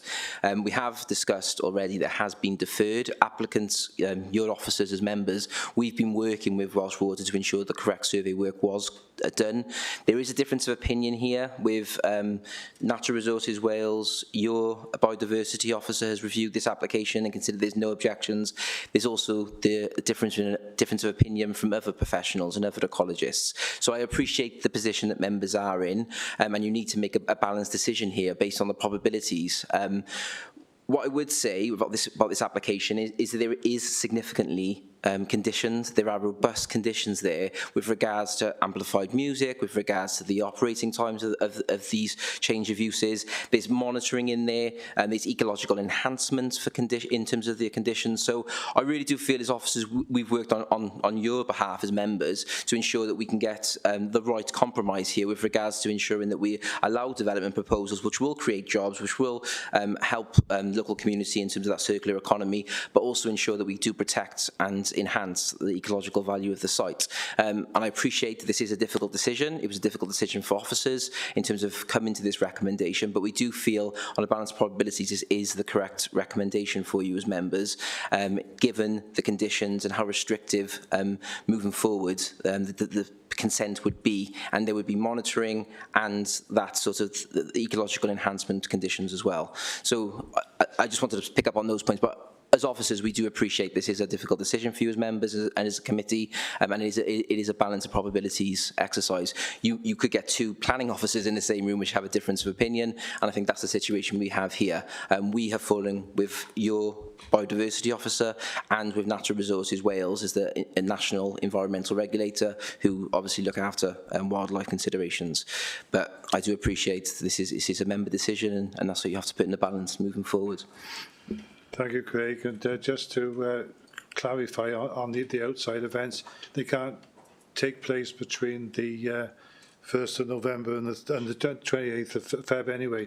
So the 24 potentially events, outside events, will take place if all 24 took place in a 9-month period. So that could concentrate them a bit. So you might like to consider, if you are minded to approve it, as to whether or not it's 12 overall or just 12 for the one building possibly. I don't know, that's something to consider. So the next person on my list is Councillor McKenna. Jane? Thank you, Chair, and thank you, Phil, for the presentation. Where do we start with this one? Firstly, we are looking at two applications which have many complexities, updated reports and objections. The scale of the site is large, and the impact of the proposals are not just contained within the site, but also within the surrounding communities, whether that be for humans or nature. I'll be honest and say that I've found these applications both overwhelming by way of the number of objections and due to the number of revised reports. Only this morning we have continued to receive late correspondence. The local community council summarised that there are over 500 documents, nearly 400 objections, and the officer report is over 70 pages long. With so much information, I feel that a week is not long enough to read through it all, digest it and make an informed decision. I take my role as a planning committee member very seriously because I know that whatever decision I make today, it will have an impact on that site, wildlife, local residents and that of future generations. I have 2 young children and I have to consider the likes of them and their own children in the future as part of the Wellbeing of Future Generations Act 2015. How will this proposal affect them? What benefit will it be to them? Indeed, is there a benefit at all? I am always happy to go with the recommendations of the experts, e.g. our own ecologists here at MonCC. However, I cannot ignore all of the objections or concerns from some of the initial reports from our MCC ecologists or Natural Resources Wales. Further to this, I cannot ignore the overwhelming number of objections from wildlife experts, wildlife lovers, local residents, Gwent Wildlife, Gwent Ornithological Society, Campaign for the Protection of Rural Wales, Friends of the Earth, the Torfaen County Borough Council ecologists, independent wildlife researchers, Lambgibby Fowler, Lambaddock and Pontypool Community Councils, etc. Put simply, my gut instinct tells me that so many people can't be wrong. The site is a site of special scientific interest, and I cannot ignore the impact that the proposals could have on birds, otters, bats, badgers, etc. As Councillor Bromfield has said, I was also upset to read that one of the conditions recommended by our biodiversity officer in the report in July 2022 is that, and I quote, within 3 months of the approval of this application, a scheme for the monitoring of the Slevale Road within 800 metres of the site entrance gate for evidence of otter or badger mortality shall be submitted to the LPA. The scheme shall include methods including recording and reporting mechanisms. In the event that any mortality is discovered, it will be recorded and reported to MONSE's ecology officer. The scheme shall include details of thresholds for when remedial measures shall be agreed with the LPA and implemented by the applicant. However, what are these agreed measures and how will they stop wildlife mortality? Furthermore, this condition is a bit of a shut the stable door when the horse is already bolted, if approved. Morally and ethically, I do not feel this is right or acceptable. I note that the Minister of Climate Change has issued a statement in the last month committing the Welsh Government and local planning authorities to a greatly enhanced level of protection to SSSIs. I would welcome further information on this and therefore suggest that this application is not rushed through before having all of the information surrounding this. I have many questions surrounding this application. However, I know that my time is limited, which is why I would prefer for this application to be deferred pending further information and sufficient surveys regarding light spill and its effect on bats and birds. Surveys being done at the Green Pool, the Island, Saw Bay and Eastern Band, and not just at the Pettingdale Hyde and Burst-Hamar Hyde. Also, how is litter to be managed and sort of prevented from going into the water? I would welcome further information around what is classed as an event, how many people can the venues hold.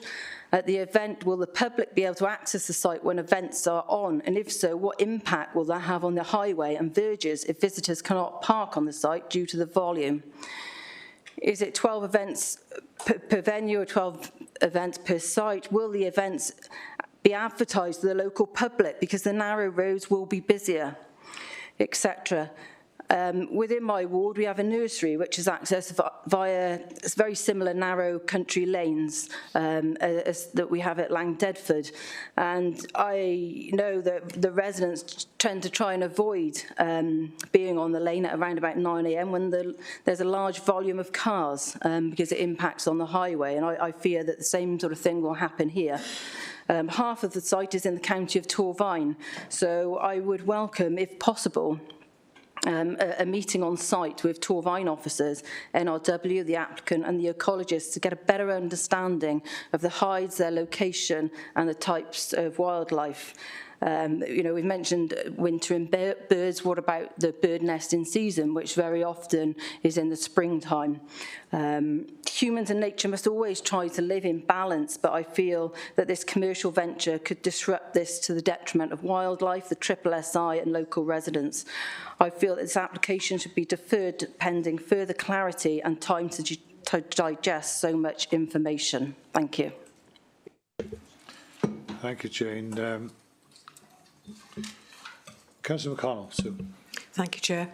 And thank you for the report and all the work that officers have put in on this. And clearly an enormous amount of work has been put in on this because it is complicated, because of possibly trying to marry up two things.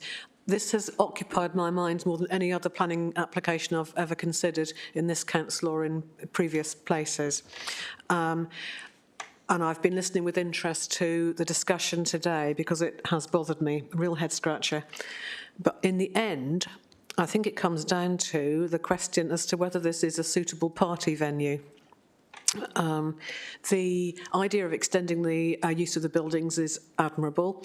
The site already manages to blend the use by the community of the water facilities and the great outdoors with the interests of the great outdoors and its inhabitants well, and I see no reason to get in the way of that.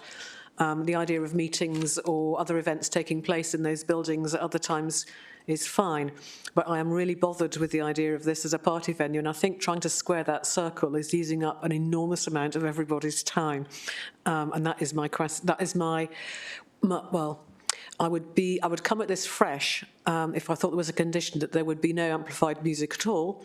I noticed, for instance, there's no amplified music outside, but that the balcony of the visitor centre, as I understand it, is allowed as an extension of the venue until 11 o'clock at night. So with the light spill out of there and music pouring out of the windows, I'd fancy we're in the same territory as external amplified music. So I think the nub of this is that my view is that this that whilst this place should serve its community as well as the community protect it, it's the benefit to the community of it being a party venue is easily outweighed by the risks which are clearly present and occupying everyone so much in terms of how to mitigate them. Thank you. Thank you, Sue. And Councillor Updale. Thank you, Chair.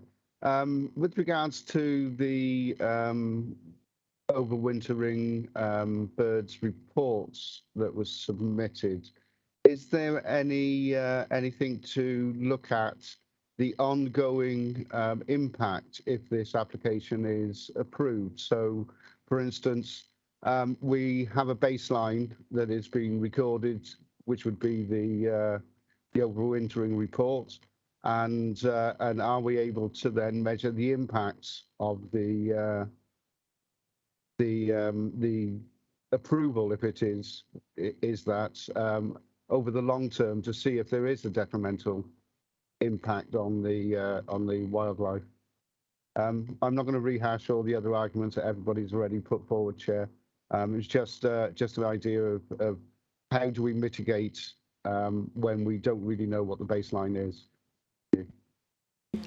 Thanks for that. I'll come back to officers to do these in a minute, because Councillor Pearl, Maureen. Thank you, Chairman. Most of the things have been said that I was thinking about, but I look at it like this. The places of this ilk are getting less and less throughout the country. Soon we won't have any perfectly beautiful, quiet places, and we shall lose even more of our wildlife and birds. People fishing, don't interfere with them, and people out in their boats, they're getting on and they're enjoying themselves quietly. But I think if we're going to start having parties and events at night, you're going to make it too commercialised. It was said many, many, many years ago by somebody that that we will cause our own destruction in this world. And it's happening now. We know what state we're in now, how we're losing the water, the ice is melting, everything's going. Surely we want to keep things like this as long as we possibly can, and to keep them like this. Youngsters coming with their parents to have a look at areas like this, especially if they come from the middle of towns, look at it and see the beauty and see the animals. Once they've gone from there, once the birds have gone from there, you won't get them back again. And I think we've got to look at it in a longer term and try and preserve this. Sorry, that's how I feel. Yeah. So I can't support it. Thank you. Thanks very much. I've got nobody else. Oh, Councillor Webb. Yes, just quickly, thank you, Chair, and thank you very much for the reports and everybody else that's spoken so far. It's been an interesting debate. But in making my decision, I ask what are the advantages to the diverse wildlife, the ecology, and the activities that currently go on from day to day on the site, and to the other users, the walkers, neighbours. Seems the only advantage is to the applicant, in my view. I hate to say this, but that's my view, and I shan't be supporting it either. Thank you very much.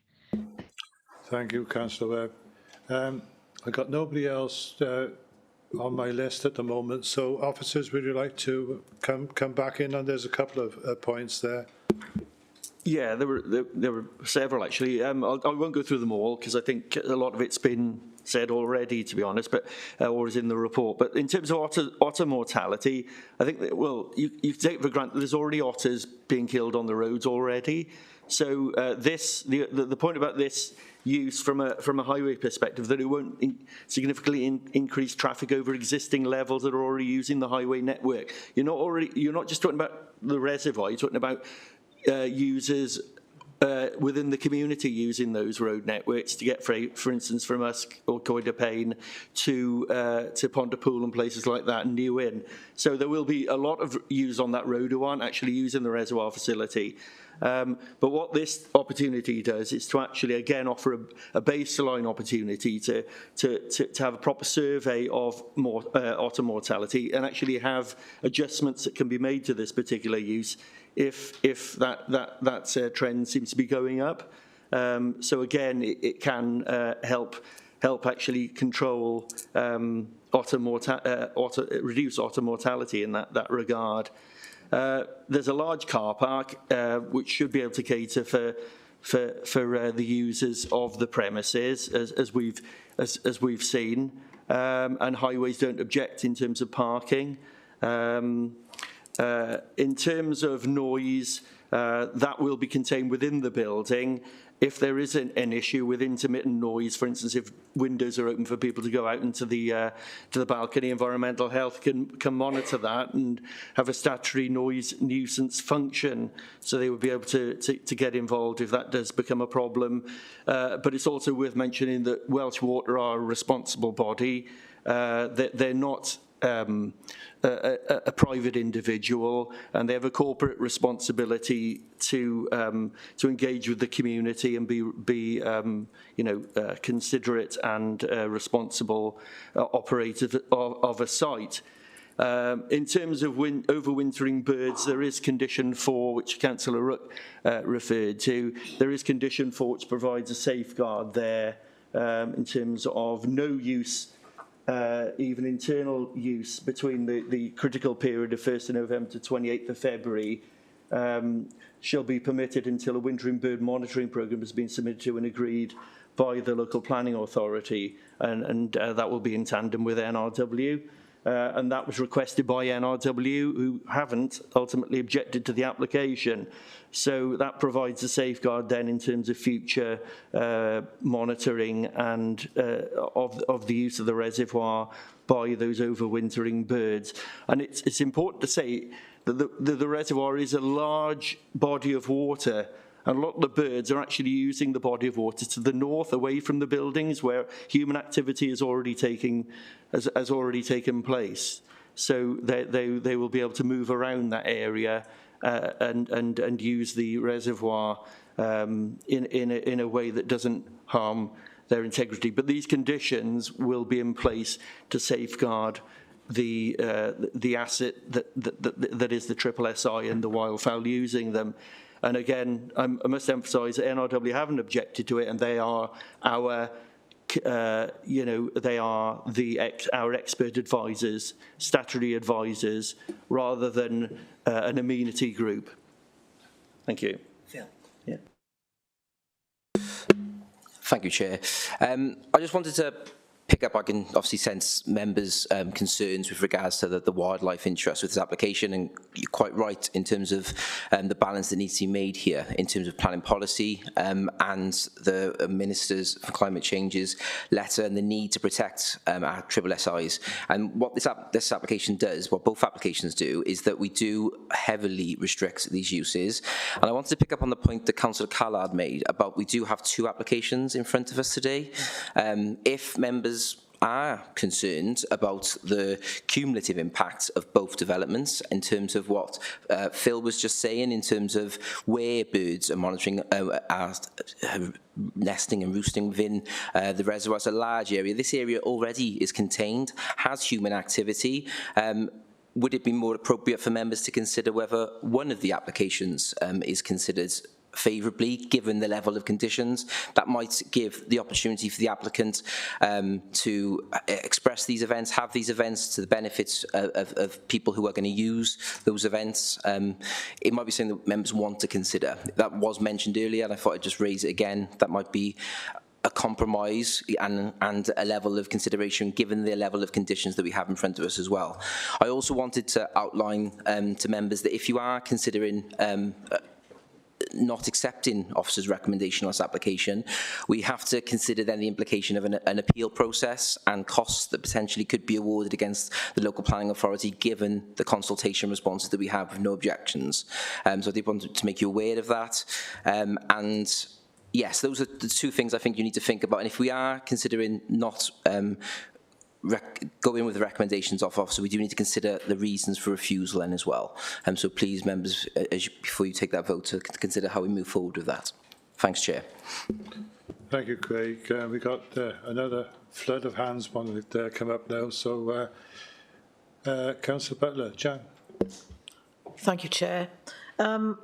Following the visit that we made yesterday, one of the things I picked up on was, and this goes back to the nature of the fact that these are two applications. It's my understanding that Welsh Water think that the water sport building in particular is underused. But my own personal feeling is, in light of the fact the building is in an SSSI, I believe Welsh Water really should reconsider how they can better use it to reflect the fact that it's very special nature because of where it is located. And so therefore I am very concerned about this application, particularly in relation to the water sport building. Thank you. Thanks for that. The next on my list is Councillor Bonfield, but you've got sum it up at the end anyway. Do you want to restrict your comments and take everybody else and then you come back in at the end? Or do you want to speak now? Sorry, I just really wanted to ask some questions to officers, if I'm allowed to do that. Go ahead, then. And then maybe sum up. Go ahead.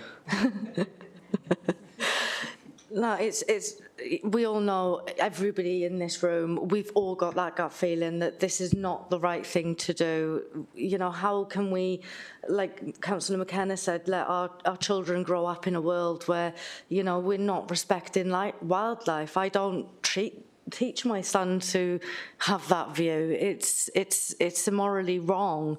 You know, if we were to accept one proposal or application and then reject the other, you know, I'm not saying that I'm objecting to business meetings being held at the visitor centre, but why do there need to be any functions there at all? You know, it is not intended for that. This is a safe space for the wildlife. It's a triple SI, it's an SLA, and there shouldn't be any functions going on there. It is not a venue for weddings or, you know, any functions at all. So that's my view on it, and I move to, you know, reject applications for functions and just accept, you know, business hours, business meetings within business hours. Okay, thanks very Councillor Carlard, Ben. Thank you, Chair. Kind of picking up what Craig said and what I mentioned earlier, I'm kind of think there's a compromise somewhere, and looking at the plans of the buildings, and someone mentioned when we were there yesterday, it might have been Councillor Riley, that this, you know, things, the water sports clubs able to, you know, giving them the ability to hold their AGMs is a nice thing to do. We don't want people having parties. It's a city place to have parties. But, you know, I would be in favour of rejecting the application for the visitor centre, but approving the heavily conditioned application on the water sports centre. It's got smaller windows. It's further away from the centres of population. And then it could be used by the clubs that already use it, you know, as a service to community. And I think it's a halfway house. I think it massively reduces the impact on the wildlife. It's further away. It's a bit more tucked around the corner. It's got fewer windows. So that's kind of where I'm feeling at the moment. Okay, thanks for that. Councillor Riley. Sue. Oh, sorry, yes. Tony, yes, you saw you were... I'm sleeping quietly. I don't think we should take the route of a compromise this afternoon. I think the representative of Welsh Water can see feeling in the room. I can see if they both went through as approved, we'd be having a function every week for 30 weeks of the year. I would suggest, following Councillor McKenna's view, that we defer this, let the applicant go away and decide which one they want to bring back to us. Yes, thanks, Tony. Right, your turn now, Sue.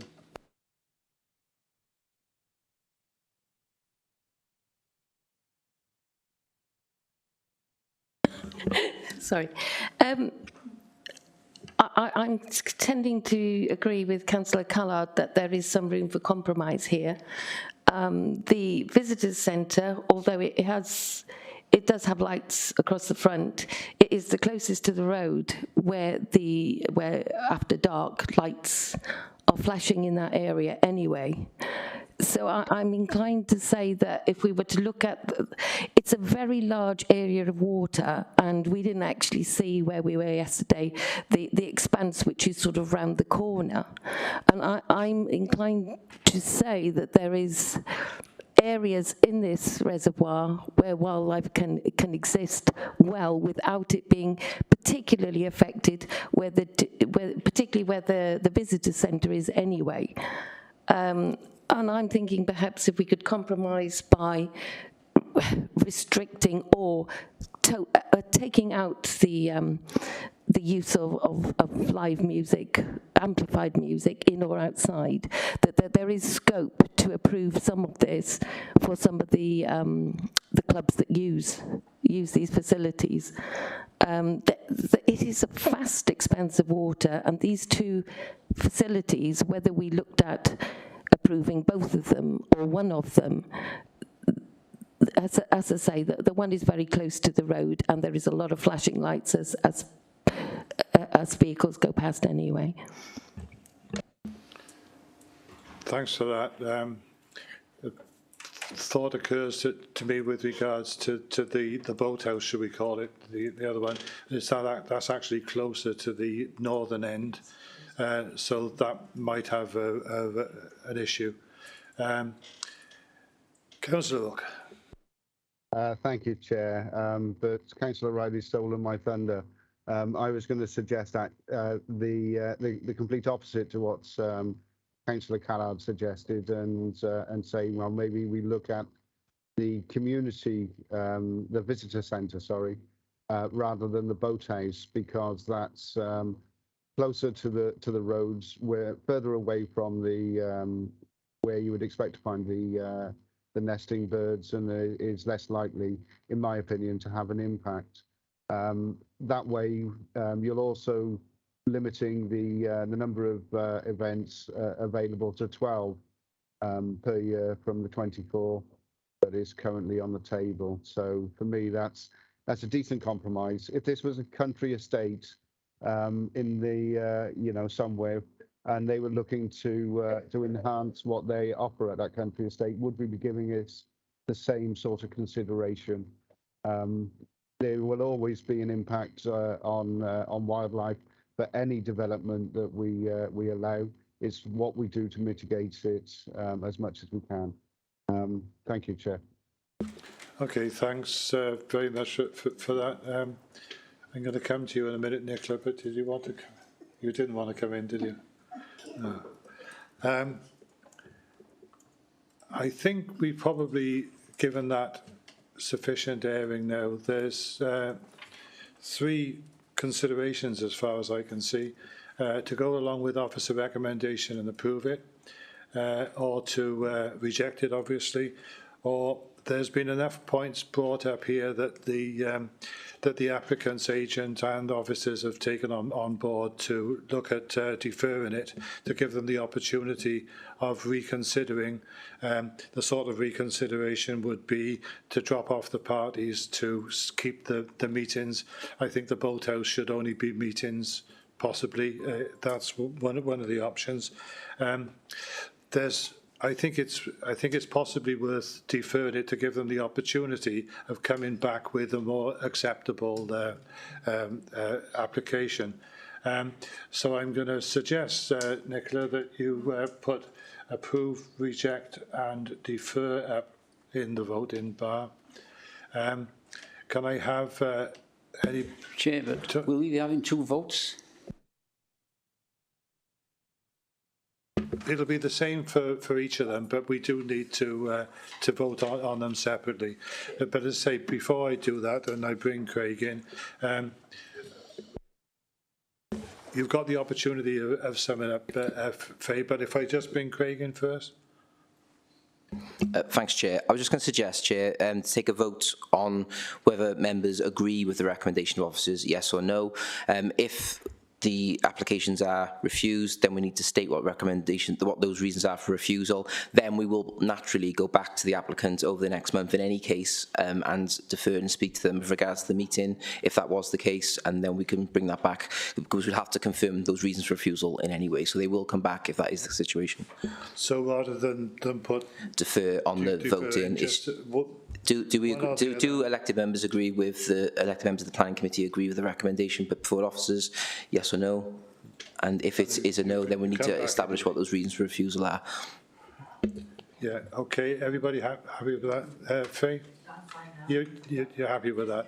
Okay. So can I have somebody propose that we, well, for now, go along with the officer recommendation?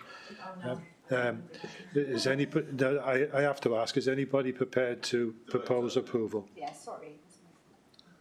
No? Okay. Just to say the vote's up to go is whether or not we agree with the officer's recommendation. Yeah. Okay, we'll do that. So if you can... nobody was prepared to... Just to make it clear, is 762, which one is which? 762 is the... Well, at the moment, 762 is the main building, the cafe. So if you'd like to vote now, then please.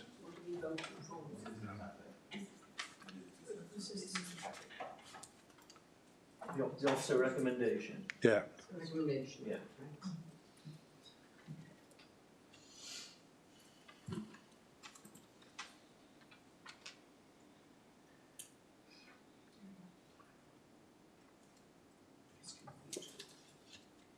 Joe, do you want to? Yeah, that's against. Against officer recommendation. Yes. So you'll be coming back on that anyway. Can I just clarify in terms of reasons for refusal, and would that be based on ecology and wildlife with regards to Planning Policy Wales, rather than any impact on amenity or anything like that? It is ecology, wildlife, which is the main consideration from Planning Committee. Yes? Yeah, Craig, I'd also be concerned as well with regards to highways, just because we don't know how many of these events will hold. For example, if they hold 100 and say people car share, that could be an extra 50 cars on that highway, which could have an impact on local residents. Chair, can I ask, by show of hands at the Planning Committee, whether they agree with that? Because I think we need to establish what those reasons for refusal would be. Yeah, that's fine. Can you put your hands up, and those online, can you just give me a thumbs up or down? Both went to say it. Is it?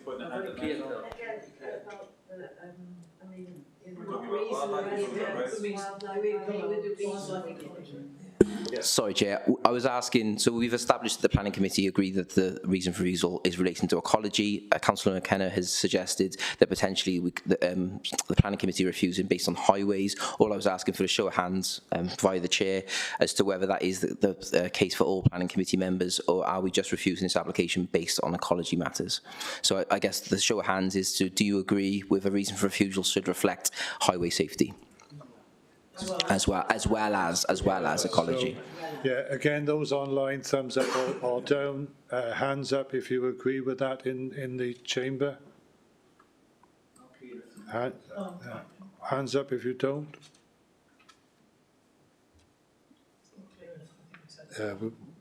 And everybody is happy online.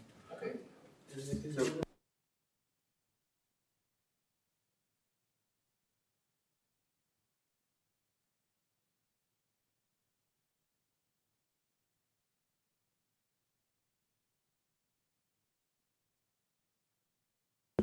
In that case, we'll go to the second application, which is 763. Okay. So if everybody can vote no, please.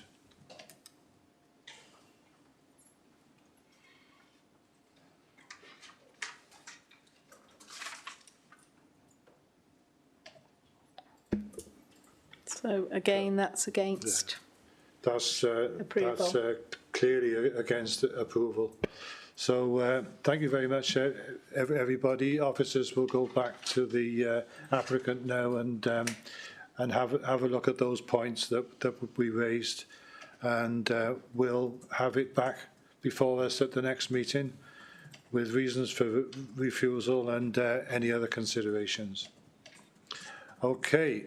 In that case, the next one on our list is the Bryn Garage at Pergam. Chair, sorry, I wonder if is it possible to take a break before the next? We've been here for a couple of hours. Yeah, if you want to take a break, for what do you want, 10 minutes? Yeah. Okay, all right, thanks.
We've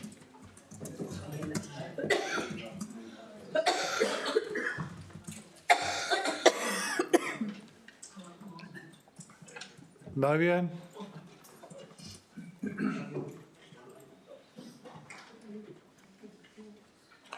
We just got a little bit of housekeeping. We're not sure that there is absolute clarity over the reasons for refusal of the second one. Now, my reading of the situation is they were the same as the reason for refusal of the first one, so that's on ecological and highways grounds. Can everybody with a show of hands or thumbs up in the online members, if you agree that those were the reasons for? Yeah. Personally, it's just for ecological grounds, not highways grounds. Can you put your mic on, please? Sorry, does it comply with Planning Policy Wales 11? Because as far as I can see, they don't. Yes, officers are recommending to you that it does comply with Planning Policy Wales, that the development is in accordance with wildlife. It wouldn't have a significant impact on wildlife interest given the conditions that are outlined in the report, and it does comply with Planning Policy Wales and our own policy, N1 nature conservation in Monmouthshire, in terms of it isn't going to have a significantly adverse impact on wildlife. But yes, obviously members have agreed on the previous application that there was a reason for refusal with ecology and the impact on highways. From that conversation then, it feels like the reason for refusal on the second application is also for the same. I would stress quite significantly that I've got concerns with regards to the reason for refusal being on highway grounds, given we have no objection from our statutory consultee in relation to highways. It is an existing road network. We aren't introducing any new accesses. Parking provision is on site. I don't foresee there being a significant harmful impact on highway safety for that to warrant that reason for refusal. And I think I do have to make you aware as your officer that there is the potential there for costs if that was to go to appeal. So I just wanted to let you aware of that. Obviously, both these applications will be coming back to the next planning committee, so you can consider these reasons for refusal at that planning committee when you vote at them in terms of the detail. I will just turn to some legal advice. Do we need to take another vote in relation to that second application just to agree that they are the reasons for refusal? We can do. As you say, we will come back at the next planning committee. But if you're happy to do that, perhaps we can draft with certainty then and then bring it back. Yeah. So can we go to the? Sue? I don't want to reopen a can of worms. But it's all been quite a complex debate. I'm going to stick with my concern, which was the party venue concern. And I'm just wondering, and there's clearly there's also a concern which Craig has raised, that we're setting ourselves up to lose an appeal and have a huge amount of expenses awarded against us. I'm just wondering whether, and I know I'm really sorry if this is reopening a can of worms, but I'm wondering it'd be practical to propose an extra condition that there's no amplified music, which I think will kill any of the sort of partying we're worried about. But otherwise, and at which point we could approve, and that gives them the chance to come back on that one point. That's probably a legal question or a procedural question. Anybody got any thoughts on that? Tony? Yeah, the other concern was what Jane was raising about the number of events that go on, virtually 8 months of the year, event every week. That became the road issue. And that's why I felt that the two plan applications together was a bit naughty, because we were trying to choose between one and the other. But yes, it's to do with the roads because it's going to be 32 weeks of the year. Okay. Yeah. We can't have this debate again. What we'll do, that was certainly noted, the business about the impact on the highway of these additional events. We'll list the reasons for refusal. They'll come back to us in a month's time. We can either approve them or modify them at that meeting. Anything you want to add to that, Craig, before we move on? Joe, do you think we need to have a vote to confirm? Yeah. Absolutely, yeah. If you're happy, you'd rather have that. I'd rather have before we- if it's okay with the chair, Yeah. if we could have that vote in terms of officer, elected members of the planning committee, considering that second application, and the reasons for refusal would be based on ecology, and I believe it was muted for highways as well.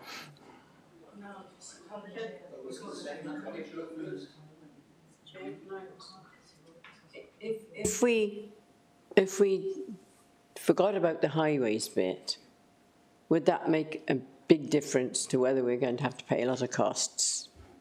Almost certainly, Is it that one that's making the costs so high? That's the danger. Yeah, but if we hadn't got that one, we just got the ecology one. That's okay. This is just my personal opinion in terms of your officer advising you. I feel that in terms of the two arguments and the two reasons for refusal that have been put forward, ecology, you can see the debate in terms of the professional opinions with regards to Natural Resources Wales, Torfaen, Gwent Wildlife Trust, and other aspects in terms of the debate with regards to the impact on wildlife. With regards to the highway considerations, I think you've got quite clear steer from your own statutory consultancy and from your own officer with regards to highway safety. This development would not have a detrimental impact on highway safety. But that is for the planning committee now to decide in terms of whether it is a reason for refusal or if it isn't. So I was going to suggest that we just kept the ecology and left the highways off. I don't know if anybody else I'll second that. Just keep ecology. Yeah. Sorry. On the highways issue, I mean, it's obviously going to have an effect on residents. If, guests are leaving the venue all at midnight, then that's going to have quite an impact on residents in that area. Do we take that into consideration or not really, because it is a through highway anyway? Chair, okay. Councillor Howells, you need to consider the report that's been put in front of you, your advice from your highway officer who's outlining to you that this development would not have an adverse impact on road highway safety. Obviously that has been muted with regards to members of the planning committee. It's whether you agree with that or not, ultimately, given the information and based on the balance of probabilities of the information that's before you today. So that's what you need to decide. I think this has unfortunately opened up a slight can of worms in terms of members seem to have a difference of opinion here in terms of whether it's ecology or highways. It might be worth, Chair, opening the vote on both applications again, potentially with one reason for refusal, that being ecology, given what some members have said. But I think you need a member to put that forward, really. Yeah, well, I was going to suggest that anyway. But Sue, you got your hand up? No, I would propose that. Yeah, I think it's going to be cleaner.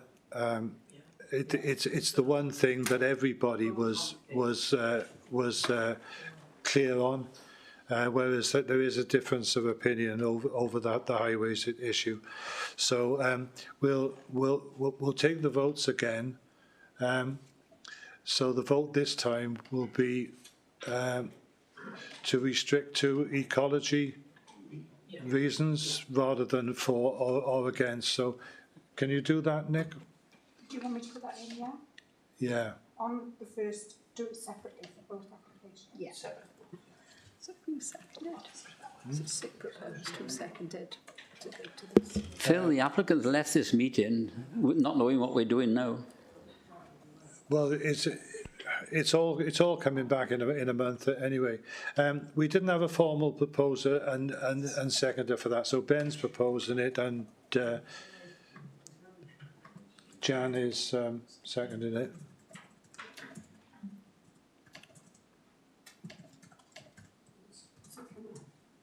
No, it will come up now in a minute. Right, so to refuse on grounds of ecology. So for, against or abstain, okay? Can you vote now, please? And this is on the 762, this is the visitor centre. Sue? Could I just ask, if you voted for approval, then how can you be voting on the reasons? No, we're only currently voting on refusing on the grounds of ecology. This is the reasons why. Nothing to do with the application that's already been turned down. Just to carry up on Sue's point, Sue's saying if you voted to approve the application, then you can't give a reason for refusal because you didn't refuse it. But that's her point, so you can just abstain is what I mentioned.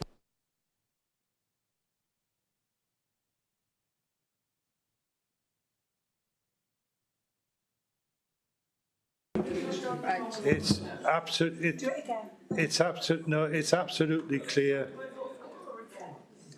Joe, are you happy that it's clear? Yeah. It's. Can we just settle down, please? There's so many conversations going on here. It's absolutely clear from the vote there was a majority, irrespective of how they voted before, for refusal on the grounds of ecology. So if we can do the same with 763, please. Same the next one. Yes. So again, you're voting for, against, or abstaining on the reasons for refusal of 763 on the grounds of ecology.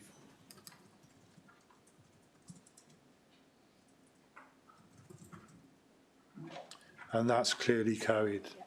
So I think we'll now move on to application DM 2019/01684, the change of use of an agricultural land to B8 storage, land to the south of Bryn Garage on the B4598, Langaddock Lodge to Camis Road in Pen Bergham. And Andrew.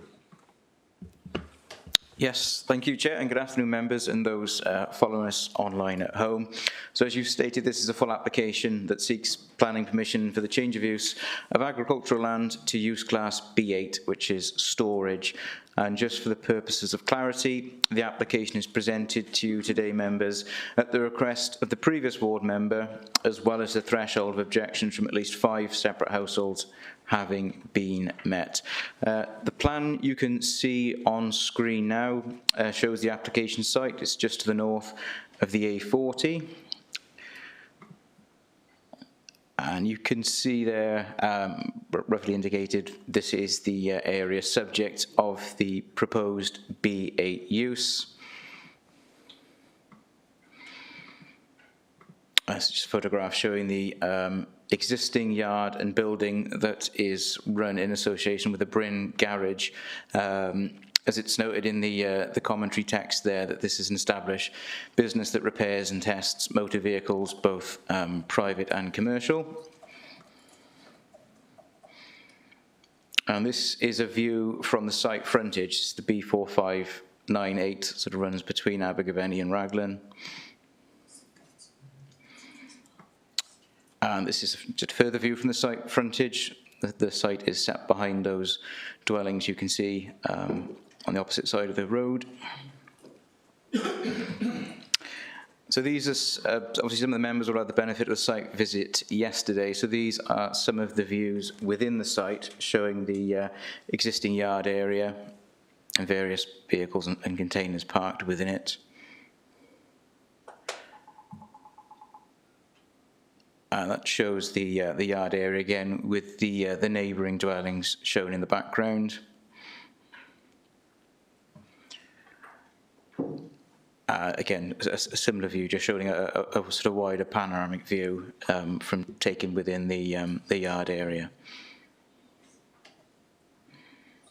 And that's looking directly then to the rear of the neighbouring properties to the north. So this graphic you can see on screen now does sort of depict an evolution of the site. So its top image is taken from 2010. And that's a more current image there where you can see the storage area, which has in part sort of commenced into that area highlighted with the circle. So just for clarity, it's the red line area you can see on the screen now that is subject to this application, which is seeking formally B8 storage use. So that's the red line boundary you can see, just for the sake of clarity. So this is a internal sort of layout showing some of the features, the trailer parking, the storage containers, and storage buildings. There's annotation there of the planting, both existing and proposed, and I'll come on to that point later in terms of the existing vegetation. So, as I stated, by way of background, the Bryn Garage is a well-established commercial business that operates for the repair and testing of motor vehicles. In association with this, the applicant has developed a motorsport and exhibition business that requires the use of articulated trailers and storage of other associated equipment that's used for running these events. And just for the absolute sake of clarity, these events are obviously taking place off-site around the country. And it's for this arm of the business that the B8 storage use is required. So in addition to the change of use of the land, the proposal would see extension of the existing hard surfaced area, reposition of an existing storage building, placement of 6 articulated trailers and 5 storage units.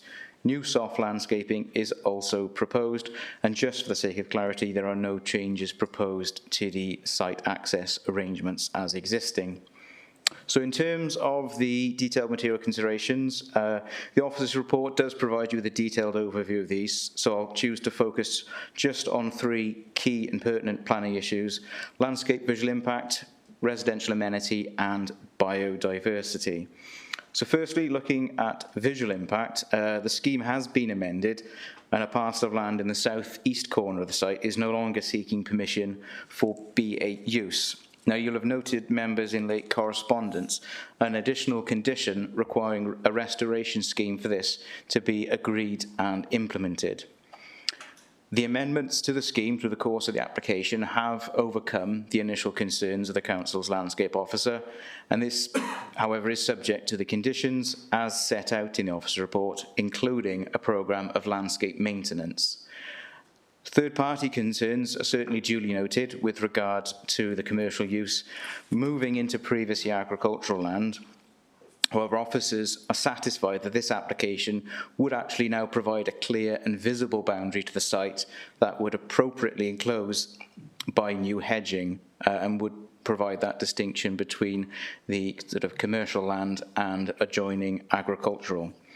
The development would be sited within an existing cluster of buildings, both commercial and residential, and therefore, whilst acknowledged that there would be some views from local right-of-way network, given the context of the site and the associated buildings, officers are agreement with the view provided by the landscape officer that the application would not cause unacceptable harm to the wider rural setting. Members will have noted on site yesterday that the submitted drawings reference an existing hedgerow along the northern boundary, which is actually not present in situ. So therefore, if members are minded to approve the application, it's proposed that an additional condition, as follows, is added to ensure that a suitable landscaping scheme is submitted that would provide that necessary planting in that area. And that condition would be worded to the effect of, within 3 months of the date of this decision, a scheme of soft landscaping shall be submitted for approval in writing by the local planning authority. The scheme shall include indications of all existing trees, including spread and species, and hedgerows on the land, identifying those to be retained, and set out measures for their protection through the course of the development. An implementation of this agreed landscaping would be secured via existing condition 3. Finally, in respect to visual impact, it's noted that there are a number of trailers and containers that can be stored at any one time, and this would be controlled via condition. And in addition to that, there's a 4.2 metre height limit on items that can be stored in this approved area, if minded to be approved. So for those reasons, officers are satisfied that the development would accord with the requirements of LDP policies DES 1, LC1 and LC5. In respect of third-party residential amenity, as noted previously, there are a number of residential properties that are in close proximity to the application site. However, it is important to acknowledge the context of this site, both in relation to the existing Bryn Garage use, as well as its position approximately 130 metres from the A40 trunk road. So notwithstanding this, it is proposed to manage the hours of the use between 8 a.m. to 5:30 p.m. Monday to Fridays, which are considered to be normal working hours and would align with the ongoing use of the Bryn Garage. As noted previously, the number of trailers and containers stored would also be limited. The Council's Environmental Health Officer has been consulted and did initially request further information in respect of noise, light and water, which was subsequently provided. And based on this, the Environmental Health Officer has confirmed that there are no grounds for which they can substantiate an objection to the application. As such, subject to detailed conditions proposed, officers are satisfied that development would maintain reasonable levels of privacy and amenity of occupiers of neighbouring properties, and therefore would accord with the relevant criteria within policies DES 1 and EP 1. Finally, in respect of ecology, as I noted earlier, considerable new hedgerow planting is proposed. In addition, Condition 5 will require details of biodiversity net benefit to be approved and implemented. And furthermore, no additional lighting is proposed, and a condition removing normal permitted development rights in respect of lighting is also set out. Given the operational hour limitations, these will negate the need for late night movement and use of this space, and therefore negate further that need for any future need for lighting. So on that basis, the development would accord with the requirements of policy NE1, which is for nature conservation. So in conclusion, the application's been very carefully considered over some time by officers and our consultees, which has seen amendments and further information provided when requested. Officers accept the points made by local residents in respect of the growth of the site. And as stated earlier, this application could now provide a definitive and clear boundary to this site. So the application is presented to you members this afternoon with a recommendation for approval, subject to the additional restoration condition set out in late correspondence, as well as the soft landscaping condition I presented earlier. So on that basis, it is recommended for approval. Thank you. Okay, thanks, Andrew. And who's the local member there now? Alice. Yeah, I think it is, isn't it? Yeah. Okay, we've got no town and community councillors, no objections, no supporters want to speak. So, Councillor Powell. Thank you, Chairman. I support this. At the moment, part of an agricultural field has got a lot of their lorries and things on it, and by making this close up to the business into a parking and storage area, it'll remove those off that field, and that field can go back to agriculture as it should be, and it's going to be far more tidy if they're all in the same place together, and I can't see a problem with it. And it's going to be a lot better when they can put a decent surface under them as well. But no, I support this. Thank you. Okay, thanks very much. Councillor Riley? Thank you, Chair. I would support this, but with I would like to make a recommendation as well. I think when you went onto the site, you couldn't help but be struck, excuse me, by how close to residents' windows this was. But I was also quite impressed, and I'd like confirmation of that. The gentleman who was on site yesterday said that during when they're doing events, they can be employing 350 people, which is obviously good. So I would like some sort of confirmation if that's the case. But also, I would like to see whether we consider that. It says no additional lighting, but this was agricultural use. When can we limit the times of the trailers are coming and going? Because if that's in antisocial hours, you don't need a light if you've got trailers with lights on. Andrew, got any thoughts on that? Shall I, if there's any other question, I know Councillor Butler's got her hand up. Shall I wait for any further points and then come back in one? Yeah, that's fine. Councillor Butler. Thank you, Chair. This is, I hope, just a small question. I did note that one of the residents nearby objected about the floodlight. I note that the security floodlight, I can't speak now, floodlight, is on all night. My question really is it's already there, it's not additional, but is it properly shielded for concerning light pollution? I can't imagine there's a condition we can put on this, but I'd just like, for my own peace of mind, to know that the floodlight is properly shielded. Thank you. Okay, Andrew. Yeah. Just in terms of the first points raised by Councillor Riley, unfortunately I wasn't on site yesterday with you members in terms of the number of people that are employed in association with the storage and events, the wider sort of nationwide events business. Ultimately, that's not sort of material really to our consideration. Is this land, in a land use sense, appropriate for a B8 storage use? So I wouldn't sort of give weight to potential number of employment people. I think it is simply, is that an appropriate use for that land, owing to its surrounding land uses, and is it compatible with those land uses? So officer's advice is that yes, it is, for the reasons I've outlined in the presentation and that the officer has covered in the report. In terms of late night use, I suppose any activity covered in association with the storage use would be controlled via the operating hours condition. So if there were works in association with the B8 use that were carried out outside of those hours, then it's a breach of conditions matter that would be picked up through the planning enforcement function.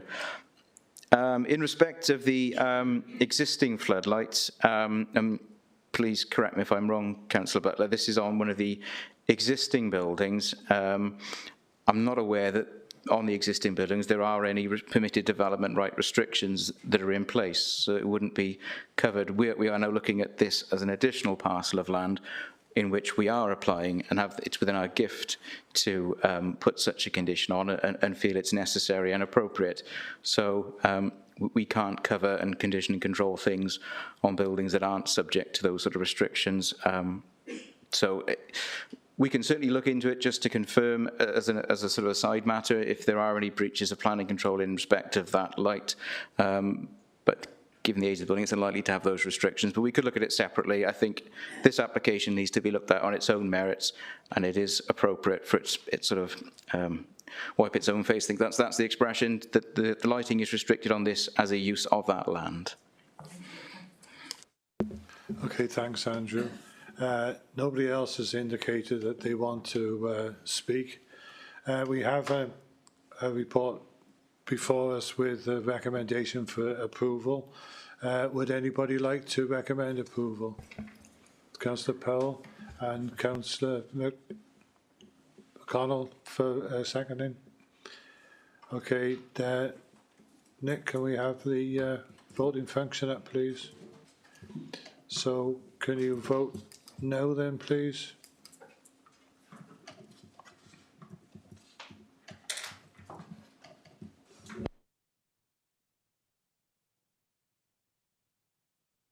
Yeah, so that's been approved.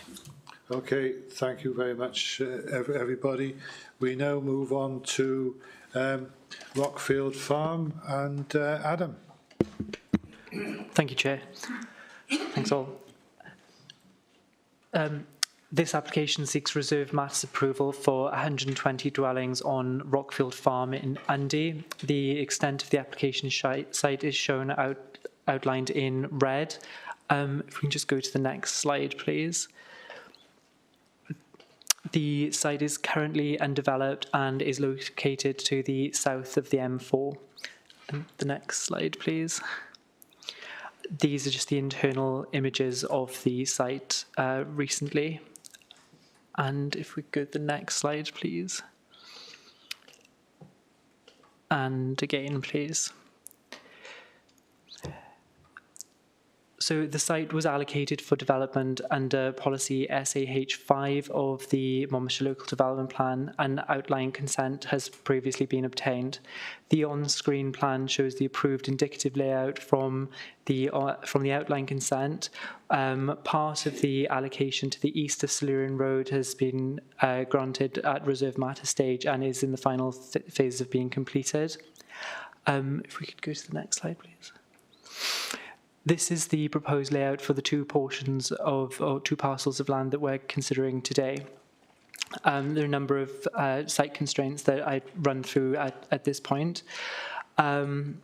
Firstly, there's a public right-of-way that runs through the site. In its current location, this would severely limit the development on site. Therefore, it's proposed that it will be realigned and will run through the central pedestrian link as proposed. And you can see that running from Silurian Road on the east, past the large protected tree, through the site and down to the area of open space in the southwest. Thank you. The realignment of the path would need to be addressed via a separate manner, is a separate process to the Town and Country Planning Act. However, the Public Right-of-Way Officer has raised a qualified objection on the basis that this hasn't been completed as of yet. However, from discussions with them, they have no objection to the proposed routes through the site on the basis that it's primarily a pedestrianised route that does not utilise the state roads. Secondly, is that there's a highways consideration. We do have an objection from the highways officer. They've raised a number of points which have been addressed in the report. One of the main considerations of this is that along the access Silurian Road, you can sort of see from, there's a kick out in front of plot 64, that forms part of the adopted highway. That needs to be extinguished. However, we are confident that we'll be able to achieve that via the appropriate manner. However, that is something that will need to be done. Therefore, what we're seeking today is a resolution to approve this, and we will then take it to delegated panel to agree the appropriate manner in which the extinguishment will be undertaken. Additionally, concern has been raised that not all plots have parking provision in line with the Monmouthshire parking standards. There are 20 houses that do not benefit from, or basically they have one less space than would be required under the parking standards. The parking standards were adopted in 2013 and they've been superseded by both Planning Policy Wales and Future Wales. Both Planning Policy Wales and Future Wales advocate lower levels of parking provision where appropriate. In this instance, we do believe that lower levels of parking is justified on the small number of plots where there would be a reduction. Because of its location, it's within the settlement boundary, it's an allocated site that is considered to be a sustainable location. Additionally, what we've achieved is the provision of cycle storage on plot for each property that would not have the full level of parking provision. Additionally, just in terms of the overall design, the ethos with the road layout was that they would be central main carriageway roads and then secondary roads which are treated more as sort of private drives and shared spaces.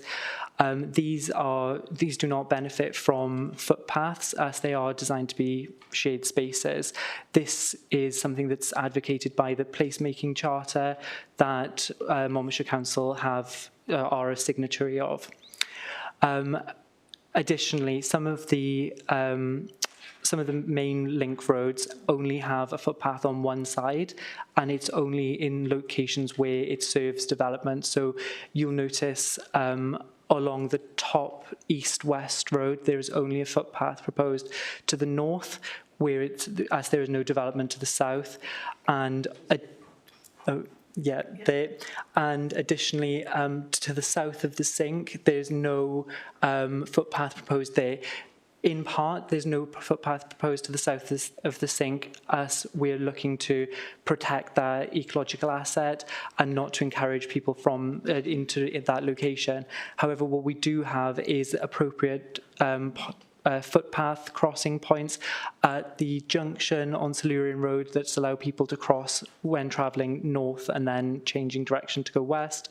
And similarly, we have a extended footpath at the south of the sink to allow people to cross to the footpath on the other side of the road. Also, concern was raised due to the rear parking that is proposed to serve the flats on the northern section of the site, as it was thought that this was an unusual relationship. We do not consider that parking at the rear is unusual or would have any unacceptable impact. I just have a quick, sorry. Since this report has been published, we have had additional a conversation with the highways officer, and they've since provided suggested conditions, including the requirement for an estate street phasing and completion plan. And again, should our recommendation be endorsed, we would take this to delegated panel for final agreement also.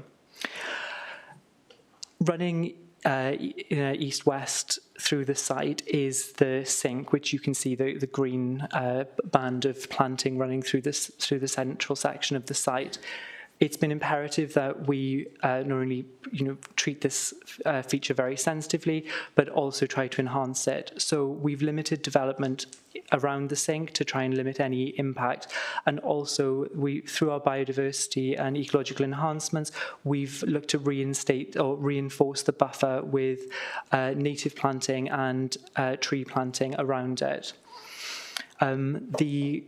In terms of biodiversity enhancement, there's also a wildflower planting in the north of the site, additional hedgerow planting throughout the site, and an extensive on-street tree planting scheme. So the ethos on the kind of the aim for this was that wherever you are within the development, you should be able to see a tree or a GI feature.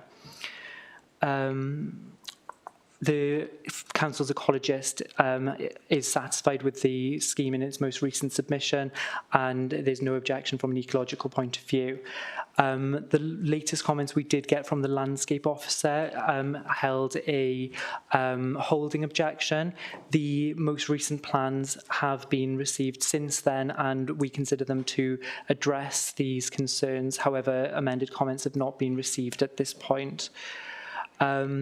In terms of drainage, the applicants have gone through the SUDS pre-application service and currently have submitted an application with the council's drainage department for consideration. The drainage officer has advised that the layout as existing is acceptable to achieve the appropriate levels of surface water drainage to be managed within site. You'll see from this plan as shown, there are 3 attenuation ponds, a pumping station, and there are numerous SUDS features throughout the site. In terms of sustainability, the proposed dwellings would be well served by amenities within the surrounding area, which are within walking distance. The development has been designed to allow pedestrian permeability and encourage active travel. As already mentioned, we have the bike storage on plots.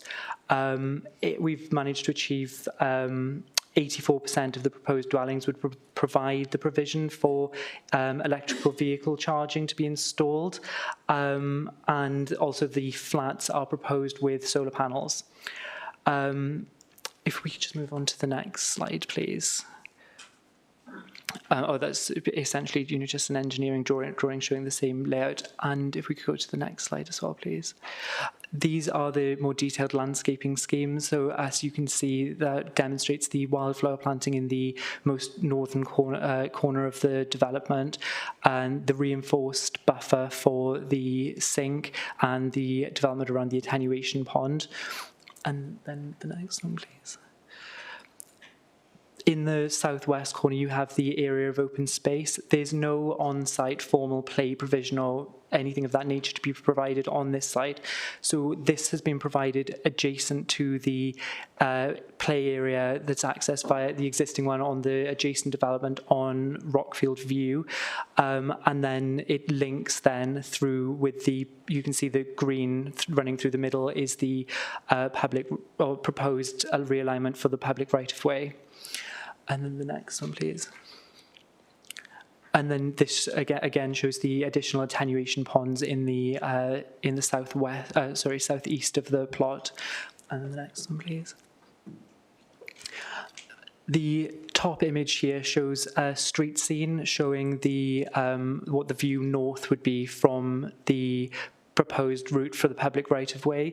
So what we've looked to do is to group materials together to create a sense of place as you move through the development. So the idea as you go along the public right-of-way is that we'd have a natural palette of stone and render, and some houses would have one or the other, or a mix of the two. Additionally, the boundary treatments there are proposed as hedgerow and stone-facing walls. And other parts of the site, we're utilising brick and render and that mix to create the sense of place as you go through the site. And if we can go to the next slide, please. There is a slight change of levels throughout the site. For those who were on site yesterday, they would have noticed there's a slight change to the topography. It's not considered to be a significant, considerable incline by any stretch. This slide and the next one, I believe, just shows the level of. Oh, sorry, no, it doesn't. Shows the details in relation to the sectional details in relation to the retaining wall that would be required. This is being considered and is not considered to have any unacceptable impact in terms of future occupiers. The next slides just are a selection showing the housing designs. I think we've managed to get a really good selection of housing designs, utilising different materials, different complementary designs that would be utilised on the site. Overall, the housing mix, layout and design of the housing is considered to be acceptable, and there's not considered to be any unacceptable impact in regards to housing mix or design.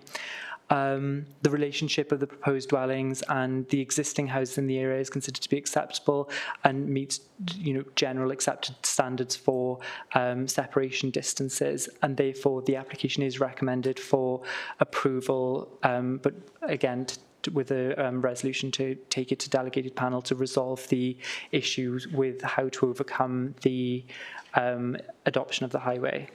Thank you. Okay, yeah, thanks a lot, Adam. And John, you're the local member. Do you want to chip in? Yes, please, if I may, Chair. Don't really know how you would like me to handle this, really. I have 5 different areas of which I wanted to discuss. So would it be okay with you if I discussed each area and gave the opportunity to the officers to come back into each area? Yeah. There are things like objections from the Highway Department and then biodiversity and so on. So, sorry, it's commendable that we are discussing a proposal of this size and a scale and diversity together with the demographic population involved and some 120 properties in a mix across the board, which includes affordable homes. However, this in itself brings all manner of issues which have to be overcome with forward thinking and careful planning and catering for groups of all peoples and ages. There are several issues which are really not explained clearly in the officers' reports set out before us today. If we look at the objection from the Highways Department, reference to the impact of the existing public highway boundaries of Silurian Way and Elms Road, where the highway extent shows in yellow, and if you look at the report from the highways, they've done very, very clearly diagrams.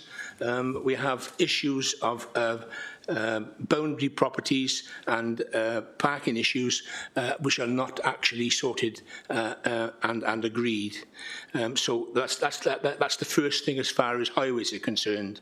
There are also just a one-way in and out of the area, which we need to be thinking of how is that going to work. And I understand we can't really discuss that as far as infrastructure is concerned, but we need to be aware of what infrastructure or the lack of in this application. That's my overall opinion, but I could go and drill down further. If you look at the report from the highways, due to the time restraints, the developer has chosen to retain the public highway as is with the appropriate demarcation and to be provided, given a clear segregation between the plots and the public highway. I think that really needs to be addressed. And if you look at the red line on the photographs, clearly we have an issue which has not been sorted. and that bothers me going forward.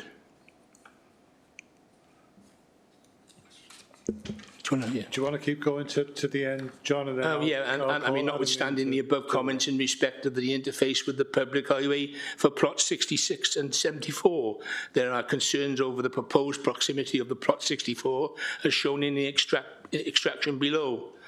All this location, there is significant swathe of public highway between the footway and the front of the dwelling, and that this location is more likely that the public highway will be in the future incorporated within the plot boundary. Therefore, to avoid this scenario, the plot layout in this location shall be changed.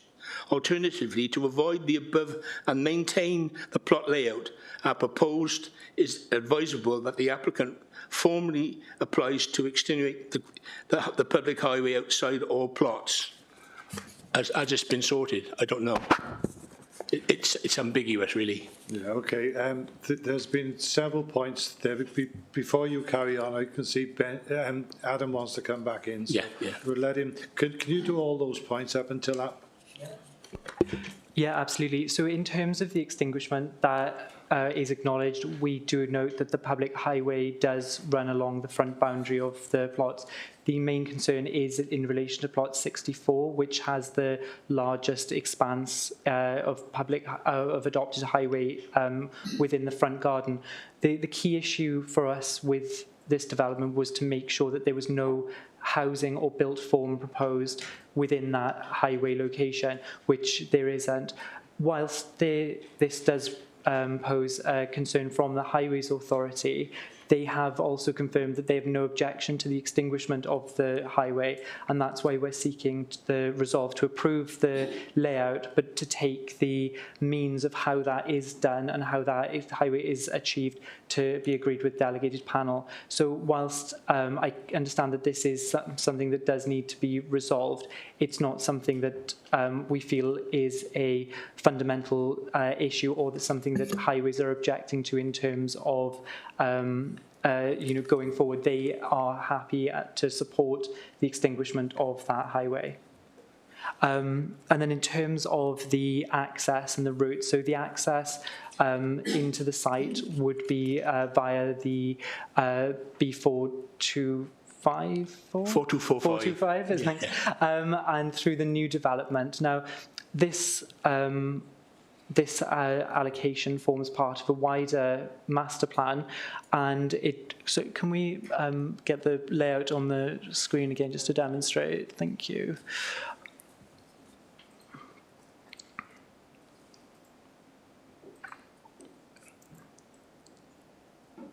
Should be, if you can show slide set, yeah, that slide. Yeah, that one, thank you. So you can see on the northern road proposed running east-west, that would then link into a wider area. So adjacent to that is another section of land that was also allocated under this same under the same allocation, and this was also covered by the outline consent, that we would expect to come forwards, and that link road would then continue into the developments that have been approved on Vinegar Hill and would link to Grange Road. So whilst I understand that connectivity is important, that is something that will come forward, but just at a later date. So in this instance, we need to consider this application for now, but have just be mindful of the overall master plan and the future planning that's involved here. Yeah, fine. I understand what you're saying, but at this moment in time, that doesn't evaluate the problem of access to this site and still certainly issues revolving around boundaries. I mean, there's another issue here with poor geometry of turning heads, required standard T or Y turning heads in accordance with the current design standards. That's been resolved. It's been resolved. Fine, thank you. I'll just leave it there as far as the highways is concerned, but I just want to mention to the committee that there, as I go through my report, there are major issues that have not been sorted, and I am concerned that we are thinking of giving approval to a large development that there are issues outstanding. If I go back to the objection from the biodiversity, and these reports, there was a response from those people on the 14th to the 10th. This is an ongoing objection. Further to information of clarification is required as clearly defined in their report, where there are at least 8 points of concern in their report. And however, after reading all the recommendations in your report, covering all these issues, for example, number 12 and number 13, this does not really explain how we are going to provide adequate replacement or for losing hedgerows, but clearly adequate provision for bats and birds. And if you look at your reports, number 12 and number 13, they clearly do not address this. And if you look further into the report, where we have lost the hedgerow down on the one side of the property, we are not replacing like for like or even for net purposes. Okay, we'll deal with that one now. I don't believe you're looking at the most recent comments from the ecologist. So the most recent comments, they have removed their objection and they are satisfied with the proposed biodiversity enhancements.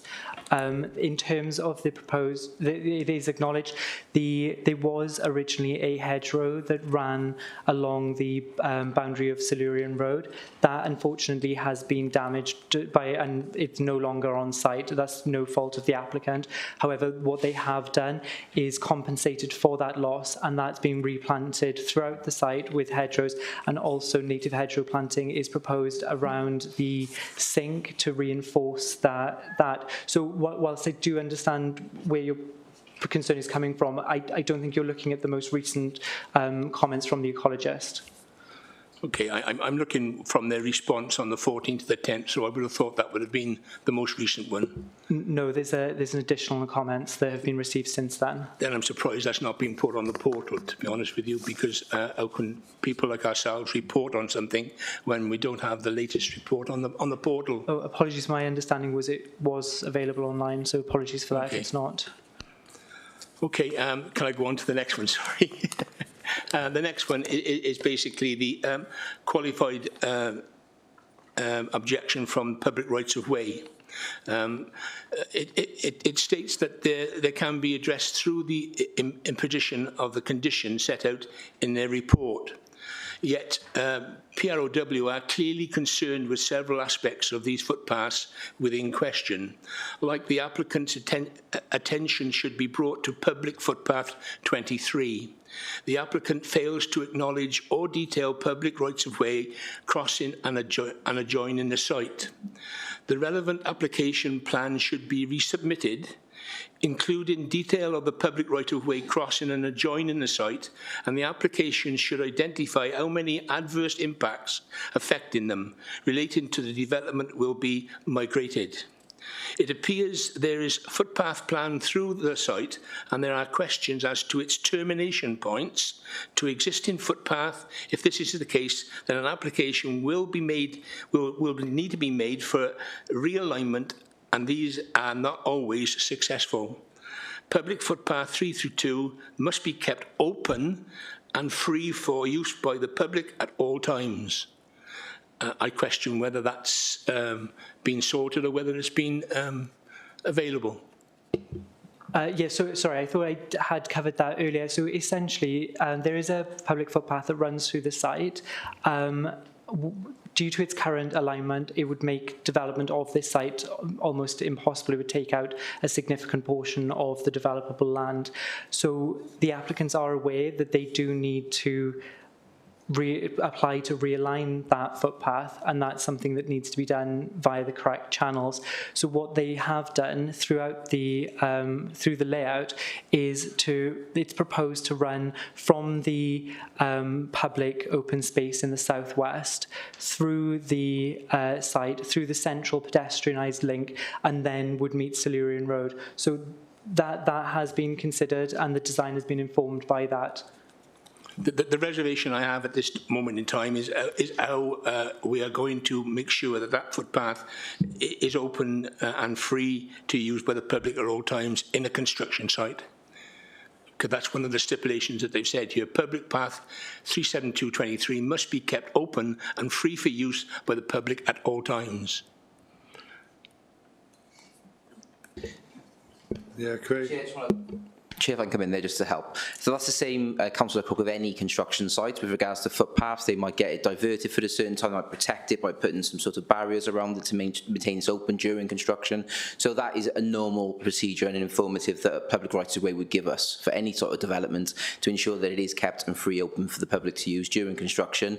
They have to then apply to get the footpath diverted. And as you can see from the developments that Adam has been working on and negotiated on, that footpath is going throughout the site next to the TPO. It's actually a bit of an enhancement, I would suggest, in terms of what the existing alignment of the footpath is. It doesn't go on any highway roads. It is an informal path, so it'll be maintained in perpetuity, and public rights of way aren't objecting to that diversion, but there is a process and a legal process to go through subject to planning consent being granted. But I don't think there's anything in there in terms of what Councillor Crook has said that concerns me as an officer. That is normal practice for those footpaths to be remained open during construction on a number of sites across Monmouthshire. Thank you. And then number 4 would be landscape and GI provision holdings objection. On the grounds set out in their report, there are some 11 points in all. These areas are quite complex, and clearly the department are not happy with the response they have received from the developer so far. GI asset transfer loss of GI provisions to Elm Road frontage. Parcel B and the red line boundaries further clarify has been requested but not received. It is said that they are disappointed from the landscape and GI perspective that the issues of landscaping in the public realm facing Elms Road has not been able to be designed more effectively. And if you were to read on in this report, clearly Landscape GI are not happy with the final outcome of many areas of this planning application, not least of all as to clarify in the loads of areas, i.e. asset transferred, no opportunity to ensure that the streetscape can be maintained or improved. Sorry for a long spiel, but it is quite extensive in their report, and that's why I'm concerned about all these things. And if you count all these issues, it lends to a project that is actually not have the ducks in a row, as it were. I'm just concerned that for the future, if we agree this plan today, many of these things will not come to fruition. It looks as if most of it has been covered, but Adam, do you want to finalise those bits? Yeah, absolutely. So in terms of the landscape comments, the most recent comments we do have, like I said previously, is a holding objection. We did get amended plans since that holding objection was received, which we feel has overcome the issues raised. The one thing to note is that whilst part of the one of the comments is in relation to the planting in front of plot 64 in terms of where that highway boundary is, we cannot propose planting within that highway, but ultimately that is one plot that we don't see as being a significant issue. If one plot doesn't have a tree in adjacent to the road in between the dwelling. We have a very extensive landscape plan here. There's significant amounts of on-street planting. There's a lot of tree planting.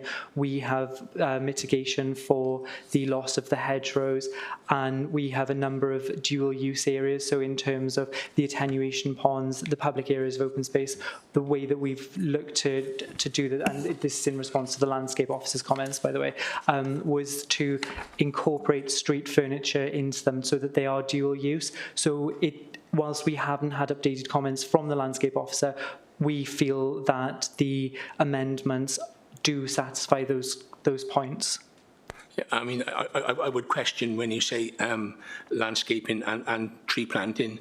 It also says in their report that originally there were 103 trees and 50 large trees and 15 small trees which were going to be planted. Now the latest proposal is going to be 94 trees and 4 smaller trees. So with that interest, we are not actually keeping up to the original application.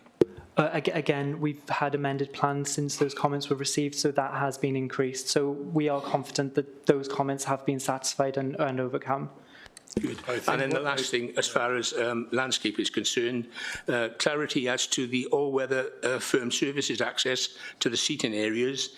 It is suited that these will be less available for mobility than others. It is noted that the amended IG strategy 421 with regards to the POS indicates that the proposed on-site public space aims to create an attractive seating for the new houses, to provide informal and recreation space, and that can be accessed by foot. This is not necessarily accessed for all. They are concerned about poor mobility people and not able to access those areas. I think one of the problems here is that the reports contain all of the correspondence, even though an awful lot of it has been dealt with during the planning process. So I think we're in danger here of duplicating all of the work that's been gone on by the officers. Adam, do you just want to respond to that? Have you got much more, John? No, I've just got one more on traffic management. I've stretched your 6 minutes somewhat. Yeah. So in terms of that, so in the comments I've received in relation to the public area of open space in the southwest, there are 3 seating areas there. The original comments from the landscape officer asked for them to be multi-use, multi-purpose, so there were seating areas proposed on there. To provide the access to those areas is for them to be accessed by persons with lesser mobility would require paths, which would then erode the open space. So rather than doing that, what we have done in the most recent plans is we've had additional seating areas put throughout the site. So one along the public right-of-way that runs through the centre of the site, and also seating areas by each of the attenuation ponds, and those are satisfactory in terms of being DDA accessible. So whilst that area of public open space it doesn't have a path running to those seating areas, we have provided seating areas elsewhere within the site, which we think is satisfactory on the basis that we can't put paths through that area of open space in the southwest. So my last unit would be the traffic management scheme for this site.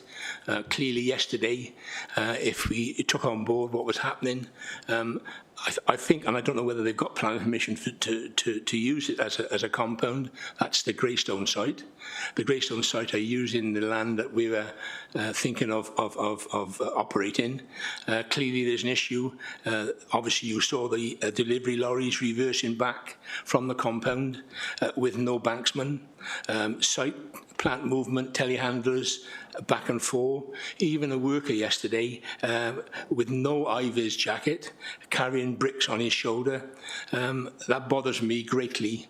And I think that the residents walking with the dogs, we need to get a proper, efficient traffic management into this site immediately, because that is essential for health and safety going forward.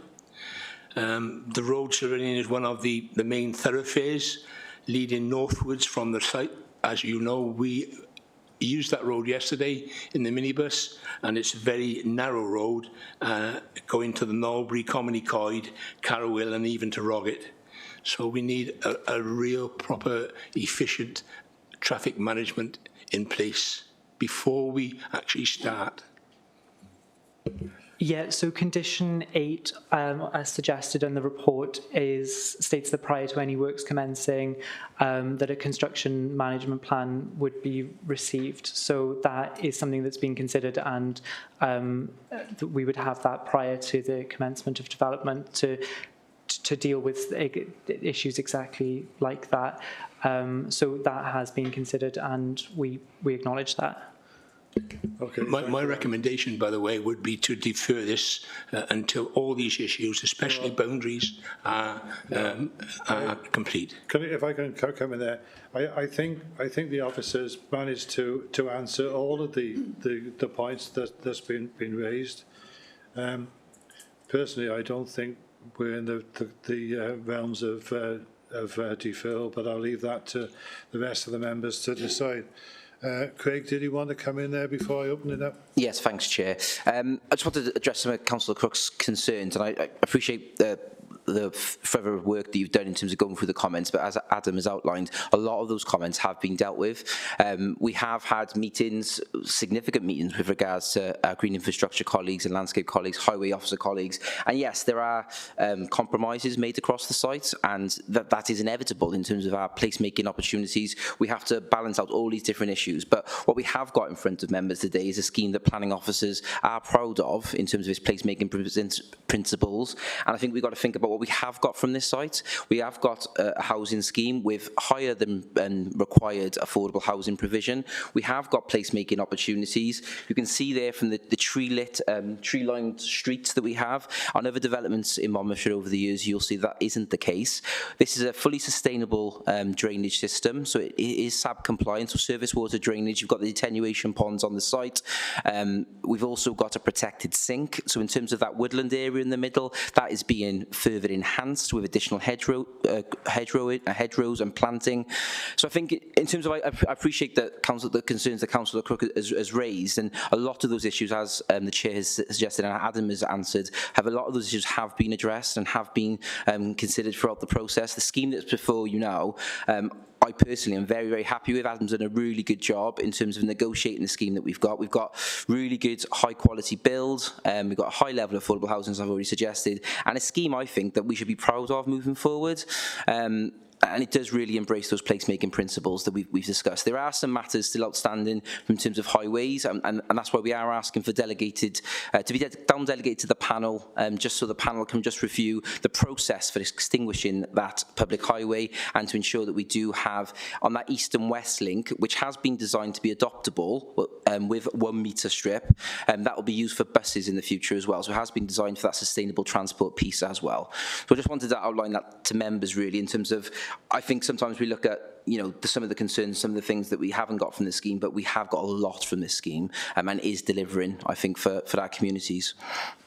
Okay, thank you, Craig. And we've deliberately used my discretion here to allow the local member to come up. This is 120 houses. It's not just a casual application for something. Thought it was important that we did explore all of the concerns locally. But we'll move on to other members now, and the first on my list is Councillor Callard. Ben. Thank you, Chair, and thanks, Adam, for the presentation. Really thorough, and I appreciate your comments as well, Craig, about this development. I just had a couple of questions. Firstly, how are the houses heated? If these houses are having gas, I'm not sure if it's a consideration for the planning committee, so tell me if it isn't, but I'd like to think that we're not putting any, we're not encouraging putting new gas boilers into properties where the gas will stop probably, we're not sure what's happening with the gas in future if we're going to move away from gas. So there's a question there. You mentioned there's solar panels on some of the buildings, which is great, and I wondered why, why they aren't on all the buildings. Is that something that we can maybe not condition here, but condition in the future? Is it part of this council's planning policy? And my final point was regards to the names of the roads. I don't know if they've proposed the names of the roads, but I noticed in this area you can go from Rockfield View onto Rockfield Way, onto Rockfield Grove, and turn onto Rockfield Rise and Rockfield Crescent. So, maybe a bit more creativity with the road names might be appreciated to stop confusing local residents. Thank you. Yeah, no, absolutely. In terms of the heating of the buildings, that's not within the remit of the planning department. That's something that's controlled by a building control. The solar panels, again, they're not on all buildings. They are on the flats. We don't have any powers to enforce that at present. It is something that we're looking at to go forward. So hopefully within the replacement local development plan, that will be something that we are able to achieve. But I think having it on something here is positive. And in terms of the street naming, again, that's not within our gift, but certainly something we can pass on to the relevant department. Thanks for that, Tony. Councillor Easton. Thank you, Chair.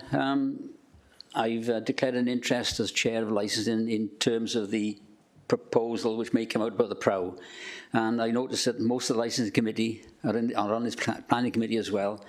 The decision on the PRO, the public right-of-way, may go to the committee, it may go to the subcommittee, it may come to me and the Vice Chair. But I've got a non-prejudiced interest on that. It won't phase my decision on how we go today. But in terms of this development, we need houses in the county. We've got 3,000 people need homes, and this is a contribution to them. And within it, there are 32, I think, 32 or 33 social housing, and the rest are for affordable for sale.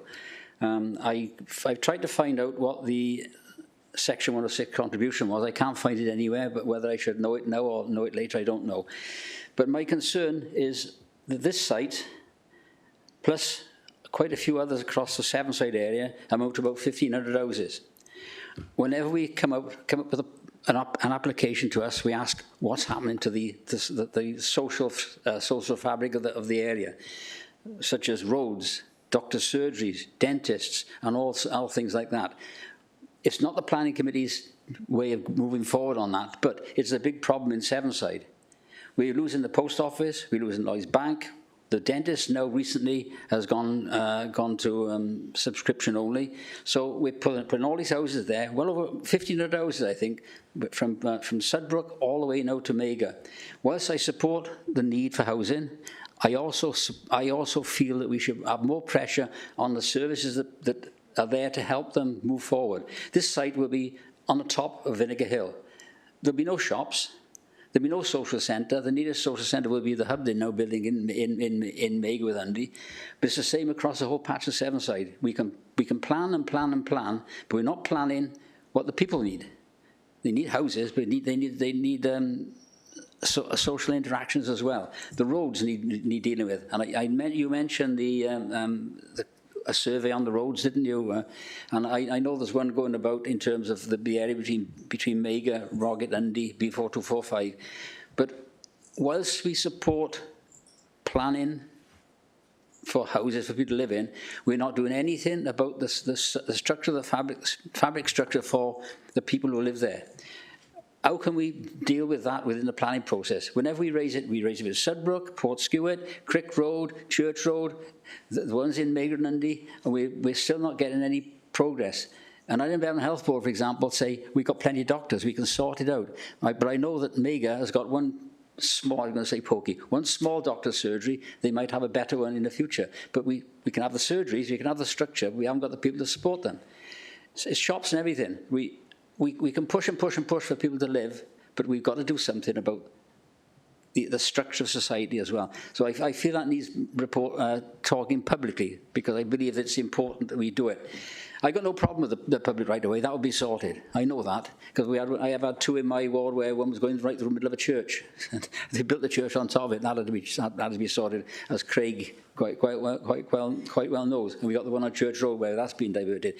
That won't be a problem. But I do think the problem is where people live is what they can do when they live in there. Thank you, Chair. Go on, Adam. Yeah, absolutely. So in terms of the affordable housing, like it was mentioned, I think Craig mentioned earlier, that the requirement for this development is 25%. So this application exceeds that. So it's an over or providing more than what the minimum requires. So we're really, really pleased with that. In terms... Wouldn't we all? Yeah, so ultimately we are exceeding what is needed here. In terms of the accessibility of the site, this was explored during the allocation when the LDP was being adopted and it went through the examination process. So it was decided that this was a sustainable location that was, had access to the facilities within the nearby. Additionally, the outline consent was subject to 106, and that got financial contributions for things like play, improvements to the highway network, and facilities of the in the area were considered as a part of the earlier outline application. There are 90 properties which will subscribe to Section 106, that I understand. I can't find the figure on Monmouthshire website, but I will keep looking. I think some of it's gone to the Mega with Dundee Community Hub, hasn't it? Yeah. And then just additionally, in terms of the, I realise you were saying about facilities being lost within the villages.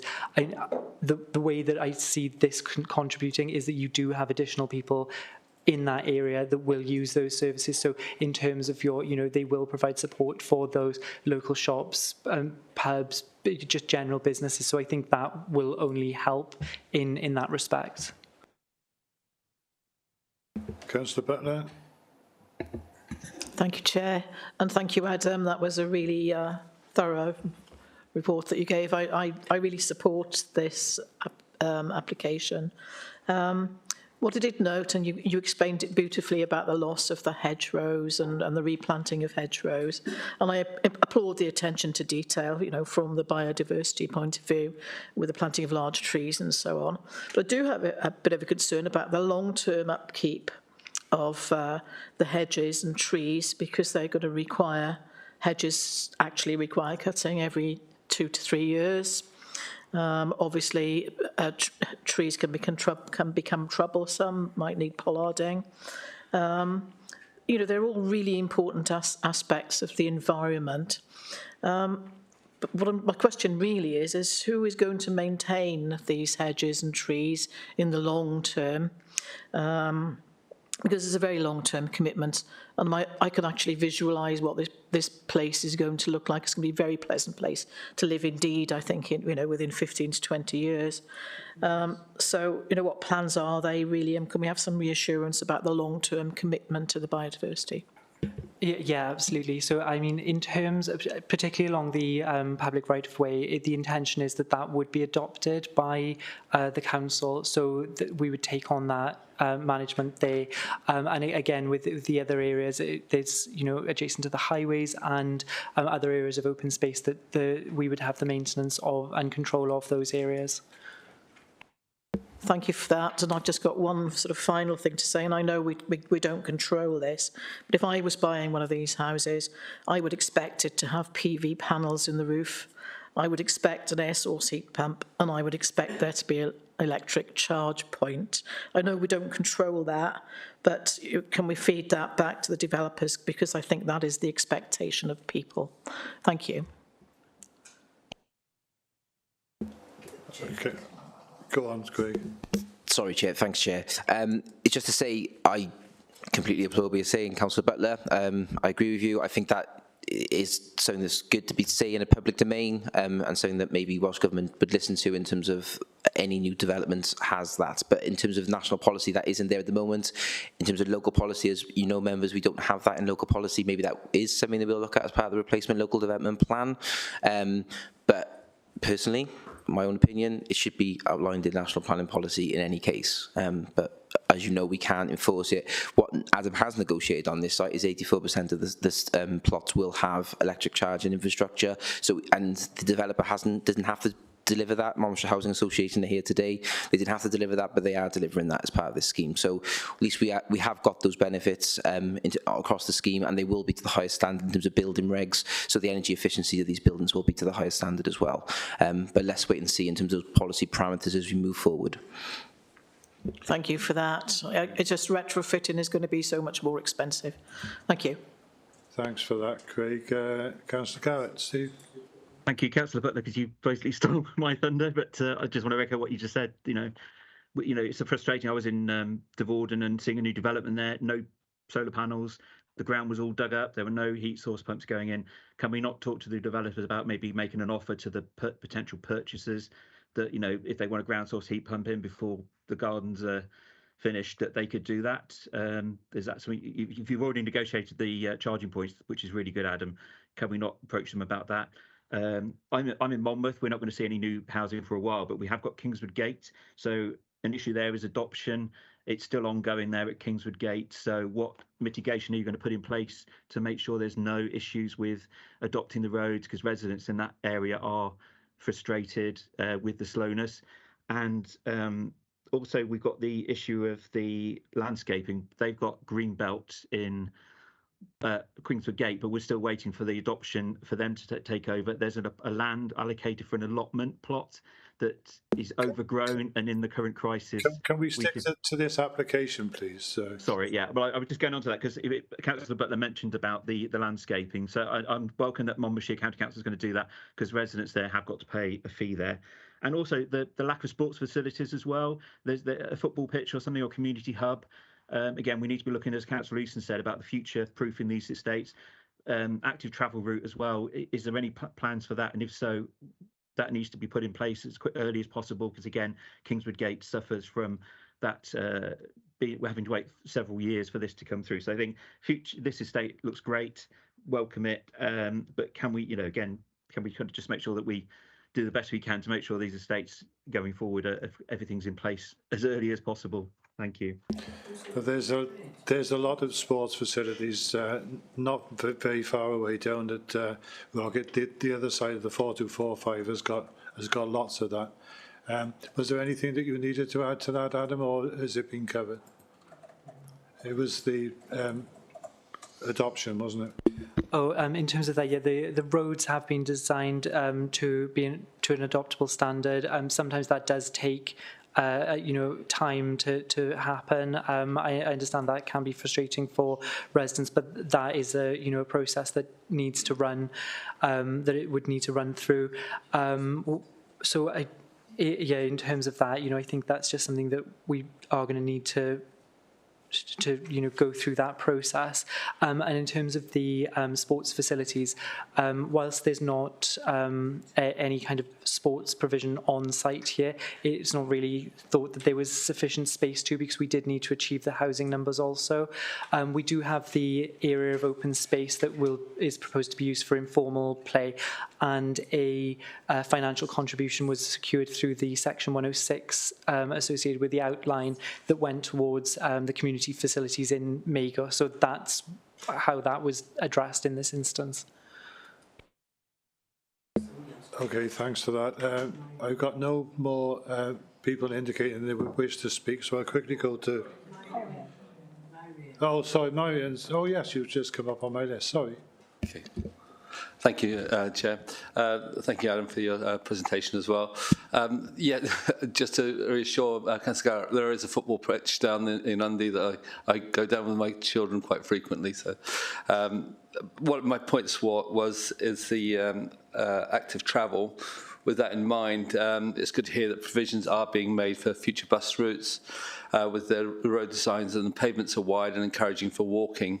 I note that there is a shared space, but it would be good to see some safe, dedicated cycle routes in the design, maybe as a shared pavement. Was this a consideration, and moving forward with active travel, is this something that is being looked at for future developments? So in terms of active travel, that's not something that was considered as part of the wider master plan for this site. So what we've tried to do in response to address that for this particular element is to ensure that there are a number of footpath links. So it's been designed with pedestrian permeability in mind, so you do have those links to that public right-of-way, and it's linked into the existing road network and infrastructure. So we have tried to do that as best we can in this instance by providing those off-road links that people will be able to safely use. Okay, thanks. Councillor McKenna. Thank you, Chair, and thanks for the presentation. Just a few points, really. The types of houses on the site will naturally house families, so I'm pleased to see that there's going to be links to the neighbouring park, which is already on the existing site, because children and young people do need somewhere and a green space to play and visit. I'm pleased to see about the protection of the trees. There's going to be sort of new trees planted as well. I think that's a great idea. Again, as echoed by other members and by Craig, I really would like to see more renewable energy methods being used within new developments going forward. And I do feel that there's a missed opportunity here, but I do understand why, because we did raise it yesterday whilst on site. But just wanted to sort of reiterate that. Again, pleased to see that there's affordable housing because this is so needed in Monmouthshire. I take on board Councillor Crook's comment when we were on site yesterday with regards to the access, with regards to lorries, diggers, etc., having to travel through the existing site. I understand that a traffic management plan is to be put into place, but I urge that this is not just a paper document for the purposes of a tick box exercise, and that it is actually monitored and adhered to. As a mother, I would be wary of allowing my children to go out onto the street when there's lorries that might be reversing, as we saw yesterday, for example, and my children are out on those streets at the same time as those vehicle movements are taking place. With that all said, as Craig mentioned before, there's lots of benefits to this development. I take on Councillor Easton's comments about the need for schools and other infrastructures as well, and I do agree with that. But I think, you know, the benefits here outweigh anything else, and I would go along with the officer's recommendation for approval. Thank you. Thank you, Jane. So just, Craig, you want to come in quickly before I ask John to sum up? Thank you, Chair. It was only, I think this will be to the benefit of members, really. Monmouthshire Housing Associations have messaged me during the meeting and said that all units will be off gas and EPCA rated and all have PV panels. So in terms of having that information, it's not part of planning regulations as we talked about, but in terms of building regulations, and MHA have said that in an email now. So just to give you a bit of that confidence, really, in terms of that conversation. Good, that's excellent news. You had about 3/4 of an hour at the beginning, John, but if you'd like 2 minutes to sum up. Yeah, it's amazing, really, that many of these points that have been I've raised have taken up, and I take on board what the officer has said. I still have a problem with the infrastructure, but at the end of the day, we're providing 27, I think, houses, which is or 30, which is about 27% of affordable homes. I just want to be able to look after the area, look after the residents that I'm responsible for, and make sure that they have a future, especially the children coming through. But really, infrastructure to support, if this is going to be passed, to support this this major project is essential. Thank you to the officers. Thanks very much, John. And can I, before we go to the vote, and I'll ask for a proposal and second in a minute, can I thank Adam for his presentation? It's the first time you've done it here, and I thought it was absolutely brilliant.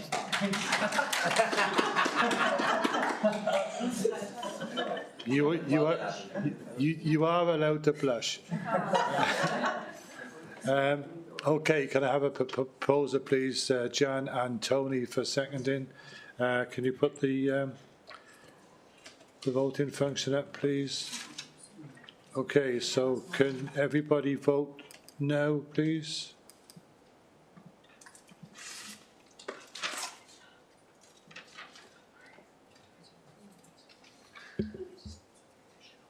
Happy, Joe?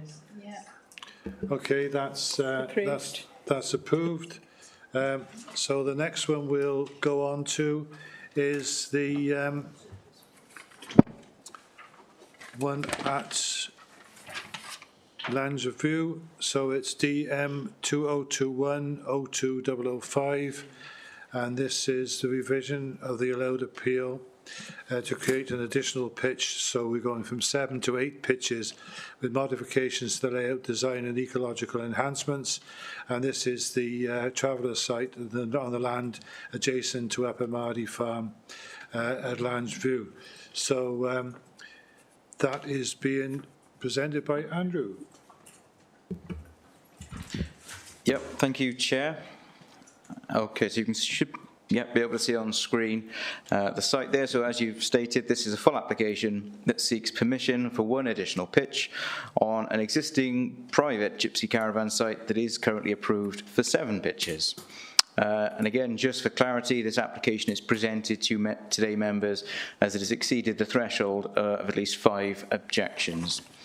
So just to run through the site, that shows the site there edged in red. It's a long, irregular shaped parcel of land. It's adjacent to the slip road of the Usk interchange on the A472 and the A449 trunk road. Moving on to the next slide. So this is taken from within the site, so you can see some of the caravans and day rooms there on the site at present. And again, that's a view looking within the site there, still in part and under construction.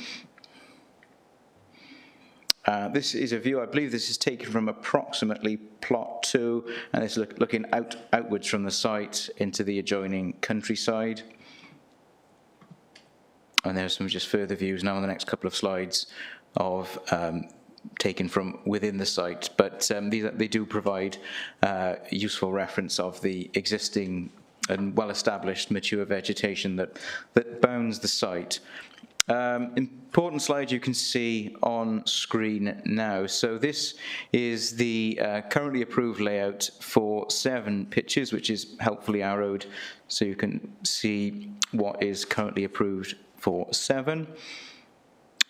And the next slide will show what is now before us for just 1 additional pitch. So you can see that plots 4, 5 and 6 have been reorientated at the northern end of the site, and that would free up the space to create this additional pitch. So the additional plot would contain a day room with an internal floor area of 9 by 1 metre by 5.7 metres. The day rooms would be 3.7 metres in height to the ridge and be finished in render and brick detailing and a slate roof, and that's consistent with the other plots on site. And the plot would also contain a static caravan and space to park a touring caravan. The plot at the southern end of the site, adjacent to the entrance, would replace its existing utility room with one measuring 9.5 metres by 6 metres. So some of the plans you can see on screen now. So this is what would be the utility room for plot 4, as shown on the layout. Again, these are all, that's the outside store. You may have skipped past these, but just, as I say, the buildings are sort of consistent with the design thread that is already in place. So in terms of officers' evaluation and assessment and the material planning consideration, you'll have noted the officers' report does provide a detailed overview of these, so I'll choose rather to focus on the key issues being landscape and visual impact, residential amenity, and surface water and drainage. Section 6.1 of the officers' report does provide a very detailed commentary of the principle of the development and consideration of the relevant local and national planning policies. For clarity, the principle of the land use has been clearly established through previous appeal decisions, and as set out in the applicant Mr. Lee's supporting statement, the additional plot would be occupied by his sister. So, with regard to landscape and visual impact, whilst it's acknowledged that there are some views that can be observed from the slip road, officers are satisfied that the minor changes to the configuration and the provision of one additional plot would not create unacceptable harm to the wider rural landscape. All structures would be of single-storey scale and in keeping with the previously approved development on site. As you've seen from the photographs and for members that were able to attend yesterday, the site is enclosed by established mature vegetation, and whilst noted that some existing hedgerow has failed, a detailed soft landscaping plan has been submitted. I'd point out at this stage that if members are minded to approve the application, it's recommended that one additional condition is imposed to secure implementation of the submitted landscaping details. This would include additional native tree planting that would also be provided as shown on the slide earlier showing the landscaping. So having regard to all that, the proposal officers are satisfied accords with both policies LC1 and LC5, which seek to protect landscape character. In respect of third-party residential amenity, the nearest property to the site is the Yews, which is approximately 60 metres located to the southeast entrance to the site. So the new day room for plot 8 is the closest structure to that, but given the proposal is to increase the size of an existing utility building, and the utility building would only be single-storey, it's not considered that this would have any unacceptable impact on residential amenity for the occupiers of the Yews. One must factor that in given the considerable distance and intervening vegetation. There are 4 residential properties at Upper Mardy Farm, which is sited approximately 150 metres to the west of the site. But again, officers are satisfied that the occupants of these properties will not be unacceptably impacted by the proposed alterations to the site that are now being sought. In terms of surface water and foul drainage, it's proposed that the additional pitch would be served by a sealed cesspool. Officers are satisfied that it would be unreasonable to insist on a private treatment plant for this one plot when all other plots are already served by sealed cesspools. This point is given further weight owing to the fact that the site is located in a phosphate-sensitive area. Given these circumstances, it's the case officer's view that the cesspool would be acceptable, and like all others on the site, would be of sufficient size to accommodate and would need to comply with the manufacturer's guidance and subject to regular emptying. In respect of surface water, whilst this proposal is below the threshold that would require separate consent to be obtained under the Council's SAB team, a condition is proposed requiring surface water drainage scheme to be submitted and agreed. And just for the absolute sake of clarity, the application site does lie outside of any designated flood zone. So in conclusion, the application has been subject to detailed consideration by both officers and our statutory consultees. Subject to the conditions set out in the officer's report, as well as the additional condition to secure implementation of the soft landscaping scheme, the application is presented to you members with a recommendation for approval. Thank you. Thanks, Andrew. And I think, Faye, you're the local member, aren't you? Thank you, and thank you, Andrew, for your report. Again, good afternoon. I don't have much to say on this one, so except that I'm glad to see this application meets the needs of the local development plan and those of Gypsy and Traveller guidance from Welsh Government. I just wanted to clarify from officers that as an authority we have a need for 13 pitches. So would this contribute to that, as we talked about earlier, just for clarity for the committee? I noted that the hedgerows had been damaged, but I'm pleased that this has now been replanted. I was under the impression they'd been replanted, the hedgerows. No, there's definitely gaps in the hedgerows, and Yeah. that's part of the conditions to get. Right, okay, I thought that had already been done, but no, right, okay. So yeah, as long as that's in the conditions. And I'm happy that concerns we have read on the planning portal have been answered in the officer's report. I note the site is well kept and has thoughtful layout. I note that the extra pitch is for another family member, which I thought was a brother, not a sister. And I believe the site can accommodate this, so I would support this application with officers' recommendations. Thank you, Faye, and I think all of us were impressed by the quality of what's been done there. It's a really well laid out site. Facilities are good. The standard of construction looks to be good, and there were some amazing caravans there. Yeah. I've got nobody else wishing to speak. I'll just second it. Hang on a minute. We haven't quite got to that stage. just wanted to confirm for Councillor Bromfield that yes, we as a council need to find 13 pitches for people on our Gypsy and Traveller assessment. This family did engage with that assessment, and this pitch would meet part of that need. So we'll be looking for 12. And housing colleagues have confirmed that today, and obviously members are working through that as part of that scrutiny committee in terms of that workshop to identify those pitches. So this does help to support that, and obviously supports this family in terms of having a viable home moving forward. Okay, thanks for that, Craig. Right, Maureen, you wish to propose approval? Faye's going to do it. Are you going to second it, then, are you?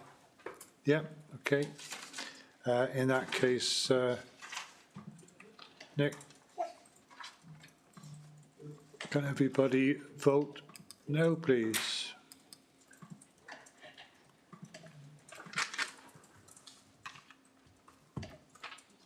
Happy? Okay, yeah, so that's been approved. Yeah, okay. The next item on the agenda is an appeal decision, if I'm not... Andrew.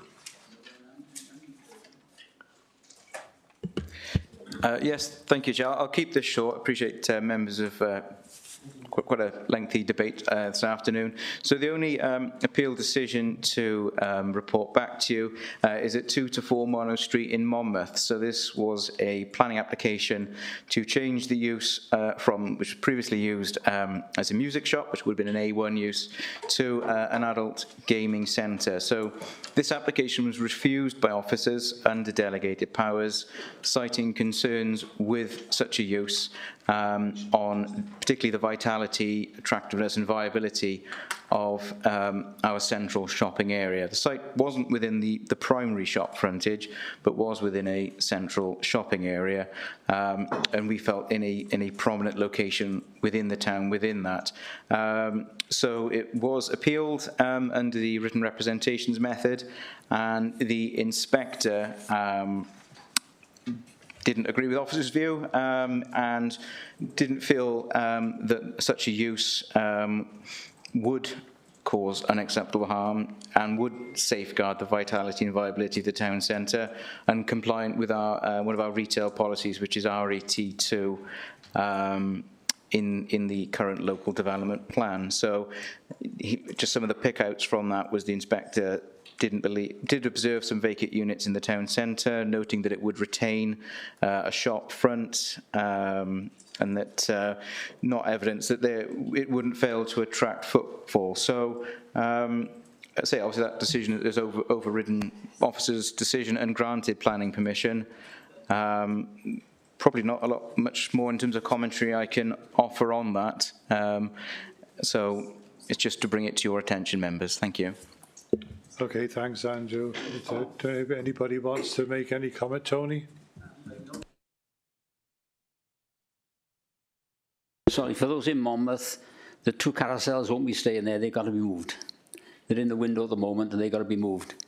There was an appeal made to the Gambling Commission, and they're not appropriate for the use of the premises.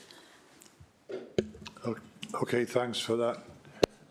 Just for clarity, before we finish, the 4.6, the land of former tithe house in Church Road, Undy, was deferred until the December meeting. So just to add some clarity there. So that's the end of the business today. Thank you, everybody. Oh. Sorry, Chair. Got a comment from Monmouth. Oh, hang on a minute. Let me get the thing up again. Oh, sorry. I'd gone onto the agenda and I'd swapped screens. So, okay. Councillor Garrett. Sorry, Chair, I didn't realise this was going to come out, otherwise I would have consulted with Councillors Fuchs and Maybe and the other councillors in Monmouth, but obviously Town Council were very disappointed about this decision. It has been politicised in the local press, unfortunately, as a Welsh Government decision rather than it being an independent inspector, which is disappointing from other members. And there's some conditions. I don't know whether I noticed that as soon as this dropped in my inbox, the next day they were actually working on the premises. And have all the conditions been met with the documentation that needs to be provided?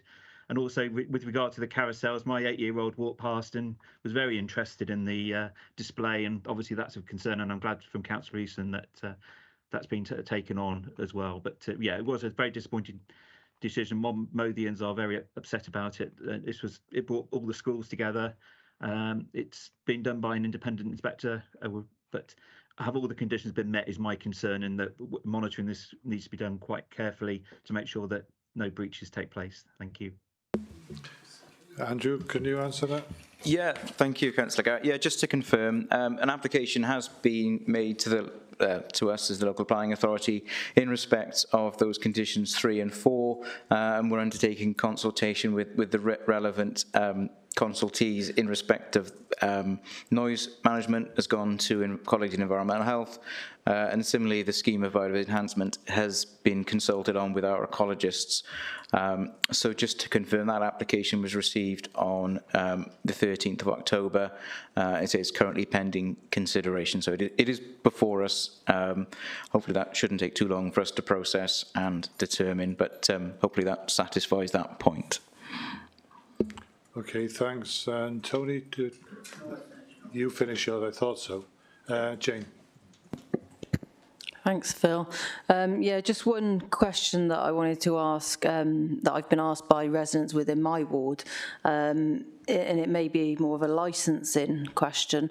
What age can use the facility? Is it over 18s that's actually advertised currently on the outside of the building, or is it over 25? Because I've heard two different things.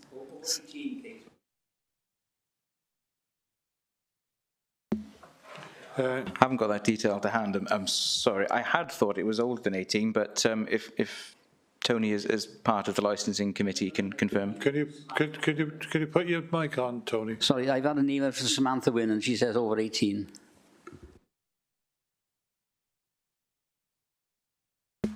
Okay, are we all done? Yeah. Right, in that case, thanks very much, everybody. It's according to that clock up there, it's nearly 7:10, but fortunately it's nearly 6:10. So.